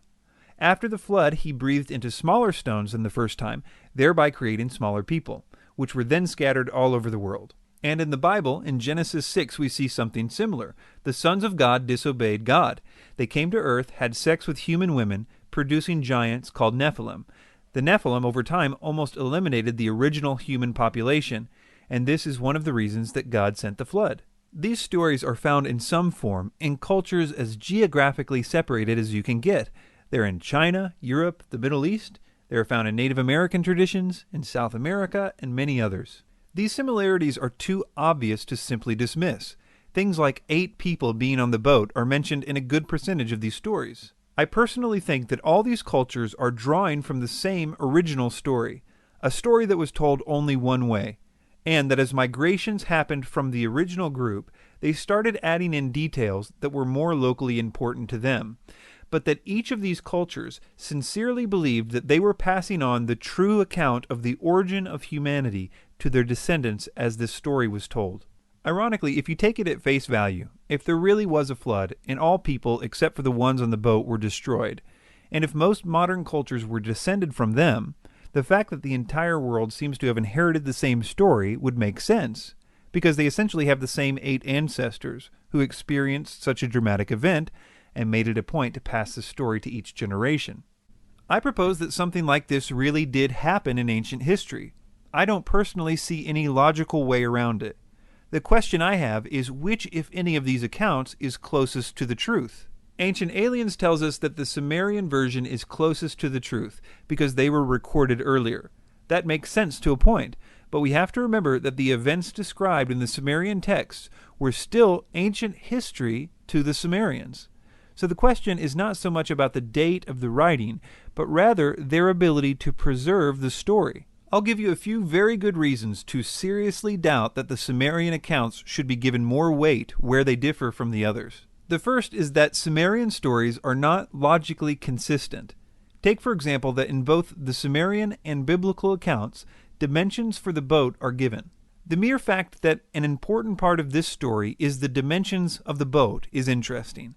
But when you draw out the dimensions, you have on the one hand the Sumerian boat being a big cube, and the biblical one being described by naval engineers as nearly perfect for maintaining stability without hull damage in incredibly rough seas. Another reason not to trust the Sumerian texts where they differ from the others is that, as every Sumerian scholar knows, the Sumerians constantly change the details of their stories to suit the different situations. For example, texts of the same story found in the Temple of Enki will differ from the ones found in the Temple of Inanna, even if they are from the same time period, but especially if they're from a different time period. To quote one Sumerian scholar, quote, "Inconsistencies are a regular feature of Sumerian poetry," end quote. He goes on to say that integration of different texts by the Sumerian scribes often appears somewhat careless. Compare that with the ancient Hebrew scribes, who were notorious for taking their job ultra seriously. They had many rules that governed their copying of their sacred texts. For example, it is said that they would have to speak every letter out loud before committing it to paper.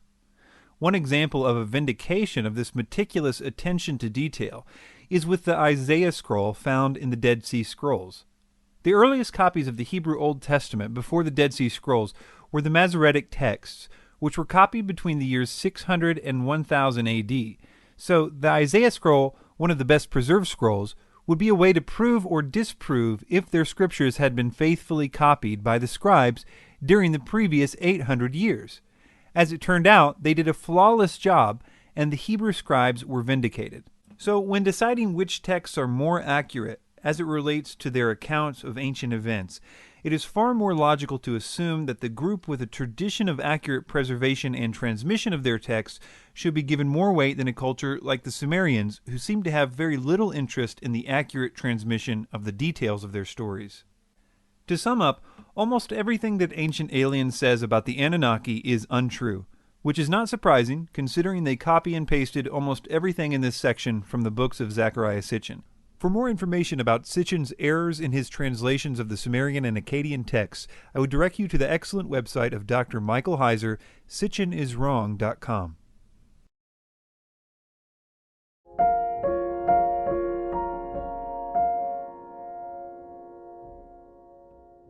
Ancient myths are full of stories of gods descending to Earth to mate with humans. According to many sources, including Norse mythology, Greek mythology, and even the Bible, we have the stories of these sons of God or actual gods from Mount Olympus or Valhalla, and they're coming to Earth. They find the daughters of men attractive. According to ancient texts, the fallen angels not only physically mated with the women of Earth, they produced offspring. The Nephilim, a race of giants, similar to those portrayed in the story of David and Goliath. I pretty much agree with how they start off here. There are many texts from all around the world that do seem to be speaking of the same thing. I also think that because of the eerily similar themes in these accounts, it's not wise to dismiss them altogether as a common idea that you would expect independent cultures to invent. I think this topic is worth looking into in depth. Ancient Aliens seems to hold two contradictory opinions about this issue. On the one hand, they seem to be clear that they believe that extraterrestrials came to Earth in the ancient past and had sexual relationships with human women because they found them attractive. Ancient texts talk about the fact that whoever visited the Earth in a remote past, these gods, thought that Earth women were quite beautiful. So in many occasions, we find stories where those visitors essentially mated with Earth women. It was misinterpreted, misunderstood as something divine that came here. They were flesh and blood extraterrestrials. When you look at Greek mythology and many of the mythologies around the world, they have these stories of gods coming down from the sky and have sexual intercourse with these humans and, in a sense, create a new breed of human. When all these encounters happened, and when women slept with those gods, which can be found in multiple texts all around the planet, that those women actually had sex with extraterrestrials, not with gods, because gods do not exist. But the view that this event involved lust and sex doesn't fit too well with the ancient astronaut theory. They would prefer the view that what happened was artificial insemination. Today, artificial insemination. That's what happens today. You no longer have to have sex in order to have babies. We have the exact same description thousands of years ago, where women, without sleeping with anyone, all of a sudden became pregnant. The problem is that these texts are so clear that a physical desire for women on the part of the angels was involved. So in order to make artificial insemination appear in the texts, Ancient Aliens stoops to a new low. One of the Dead Sea Scrolls is called the Lamech Scroll. What is Lamech? Lamech was a shepherd. And one day Lamech, his woman, was pregnant. And he said to her, "This is impossible. I was not here for months." But his woman, with the name Batenosh, swears, "No one touched me." But Lamech doesn't believe his wife Batenosh, and he goes to his father, which was Methusalem. And Methusalem says to Lamech, "I can't help you. I don't understand this. I believe your woman, Batenosh, that nobody touched her, and I believe you. So what should I do?" So Methusalem goes to his father, the grandfather now of Lamech. His name is Enoch. Now Enoch tells to Methusalem that the guardians of the sky have made an artificial insemination into the womb of Batenosh, the wife, and he should accept this child because this child would be the father of a new human generation. And in the Bible, this is Noah. They literally lie here. I suppose that von Däniken is banking on the fact that not many people know about the text that he is quoting from, and so they probably won't check his facts. So I guess he feels like he can just straight up lie to people about what it says. Let me break down some of the deceptions in this clip. And one day Lamech, his woman, was pregnant. And he said to her, "This is impossible. I was not here for months." The first big lie here is the idea that the reason Lamech doubted that Noah was his son was because he wasn't there for months, when the text clearly explains that the reason he doubted whether Noah was his son was because of the way Noah looked. Von Däniken just inserts, "I was not here for months," I guess to make it seem like it couldn't possibly be Lamech's son, which is very deceptive, especially considering that in the text, Bathanash, his wife, actually reminds Lamech of the day they conceived the child. And if you think that's deceptive on the part of Von Däniken, you haven't seen anything yet. Now Enoch tells to Methuselah that the guardians of the sky have made an artificial insemination into the womb of Bathanosh, the wife. This is unbelievable. In the text, Enoch actually says the opposite. Enoch clearly confirms that Noah is the genuine son of Lamech. So not only is Von Däniken bold-faced lying here about what Enoch says about Noah in the text, he is inserting the idea of artificial insemination out of nowhere on top of this lie.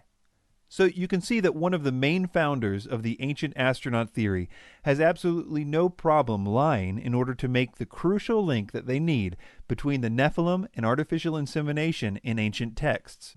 Although I sympathize with the ancient astronaut theorists in that I think that the consistent details in the ancient texts about the Nephilim lead us to the conclusion that something weird really did happen in the ancient past, I don't think that the evidence points to it being extraterrestrials from another planet. Well, the whole Nephilim passage, Genesis 6 verses 1 through 4, is admittedly weird. It's one of those go-to weird passages in the Bible that seems to come up, especially among people who would really resist or not have a supernatural worldview. But as weird as it is, the key there is a supernatural worldview. If we believe that there are intelligent beings outside our own created world, our own material world, if we believe in this thing we call the supernatural, and if you have a supernatural entity, why would you limit a supernatural entity from doing that? Again, on what basis would you have for limiting that property?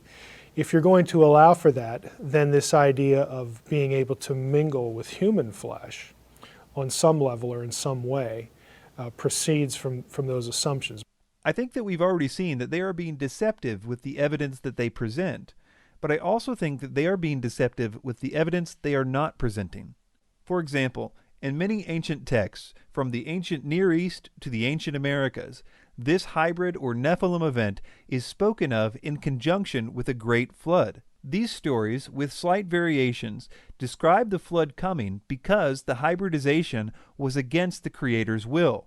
Hey, there's flood stories in all these other ancient cultures, and look at that, so it must be, again, some collective memory and whatnot. And that's legitimate, but the problem is a lot of those same sources, those same apologists will conveniently, for one reason or the other, forget to include a lot of the other details that come along with those comparative flood stories. And one of those would be things like cohabitation or some sort of interaction between the divine world and the human world that results in or produces, kind of strange offspring like the Nephilim. It's complex and pretty strange, but it's consistent, and it is a story that many diverse cultures have passed down to their descendants. They really believed that this unnatural union produced giants. But again, because the consistent stories of the ancient cultures conflict with the ancient astronaut theory, they literally just throw out the evidence. Were they giants? Or is that the wrong word and the correct word should be extraterrestrial? But the word Nephilim really does mean giants. And the context of the various stories clearly reinforce this idea. Their height is often described, or the dimensions of their weapons are given, things like that. The term Nephilim really most accurately means giants. This is the way ancient translators themselves understood it, translators of the Septuagint and Aramaic translations of the Hebrew Bible. It gets pretty complicated to explain why that's the case. On my website, sitchiniswrong.com, if you click on the tab for Nephilim, you'll find an explanation there. Part of the main problem, in my opinion here, is the differences in the definition of the word angel according to the ancient texts versus the definition according to modern pop culture. If you wanted to determine what an angel was using the Bible or other Near East text alone, you would conclude that they have fully functional bodies, that they can have meals with people, they grab hold of people, they are often mistaken as humans. In the story of Sodom and Gomorrah, the people wanted to rape the angels. We find in the Bible that the angels that decided to rebel and have sex with human women had to leave a certain type of body and exchange it for another one before they could do this. The type of body that they were said to have left is described in this verse as a habitation. And the angels which kept not their first estate, but left their own habitation, he hath reserved in everlasting chains under darkness unto the judgment of the great day. The word habitation there is a rare Greek word called okiterion, which is used only one other time in the New Testament to describe the type of bodies followers of Christ will attain at the resurrection of the dead. So basically, the angels were said to have left one type of body for another type, and the second type clearly was capable of sex and reproduction according to the Bible. There is biblical precedent for the idea that their flesh can do things our flesh does. In other words, if you're going to assume flesh, then it brings with it the capacities and in some senses the limitations as well. In other words, the Bible in detail explains what angels are and what their capabilities with their bodies are, which makes the following line from von Däniken even more deceptive. How can angels have sex? This is impossible. In our view, angels were something spiritual, not something who has a body and has the feeling of sex, but they had sex. Von Däniken's idea of an angel is defined more by Hallmark cards than ancient texts. Obviously, ancient cultures, including the writers of the Bible, believed that angels could and did have sex with human women. The various elements of this story are too common in ancient cultures to be chalked up to coincidence, in my opinion. But the details of these consistent reports do not benefit the ancient astronaut theory. In fact, if anything, it supports the idea that the narrative of the Bible is true, or at the very least that the specific details of that narrative was believed by cultures as geographically diverse as the Americas, the Middle East, Asia, Europe, and Africa. The idea of the Nephilim is a strange idea, but the idea that the texts which describe them are referring to ancient extraterrestrials does not fit the evidence, which is probably why Ancient Aliens has to misrepresent the evidence in order to make their points. There are many more topics that we could have covered in this film, like the claim that this Egyptian relief is depicting a gray alien, which, in more high-resolution pictures, can be seen to be a plant and a vase which is depicted in many other places in Egyptian art. Or this supposed ancient rocket ship sculpture, which, according to this Turkish article written in 2003, is a fake. The article quotes the curator of the Turkish museum saying it's about 25 years old and made of plaster. Ancient Aliens goes on to make many more claims throughout their series, but I believe we have covered the best that they had to offer in this film. I could go on to debunk all the other claims that they make, and to a certain extent I will on the Ancient Aliens Debunked website, which I hope to make a hub for this type of information. But the main thing I want to stress is that this is not about ancient aliens getting a few claims wrong here and there, but their main theory still being true. That's not a tenable belief in light of this information. You have seen the unmistakable symptoms of the entire theory being wrong. I would also ask you to take a long, hard look at the authors and speakers and charismatic personalities that led you to believe some of the things that I hope you can now see are wrong. I hope that this film helps you to realize that they are not as smart as they have led us to believe, and to consider what else they may have taught you that isn't true. We shouldn't allow ourselves to be taken in by this kind of thing. We must be people with higher standards when it comes to verifying what is true. Do not become enslaved to an authority figure. They should always be willing to direct you to information so that you can do the work and you can check on them. If they don't, you should be suspicious. Again, this is just something that as a professor, as a scholar, I try to get my students to consider and think about, because let's face it, how many of us are really into this kind of stuff? ancient languages. How many people do that? You get somebody who comes along like Zecharia, Sitchin, and starts spouting things about Sumerian and Akkadian and Hebrew and whatnot. How many people really have the ability to check up on them? Well, the answer is not many, and it just sounds like a horrible amount of work to gain that knowledge so that you can evaluate what they say. And I understand that. But you should not let that allow you to check your brain in at the door. You should ask that source, that person, hey, where can I look? What can I do? What can I access to try to test what you're saying? Please visit the website ancientaliensdebunked.com to see the different sections of this film or to download it for your own personal use. Feel free to use this film in any way that you see fit, except for charging for it in any way. Thanks for your time.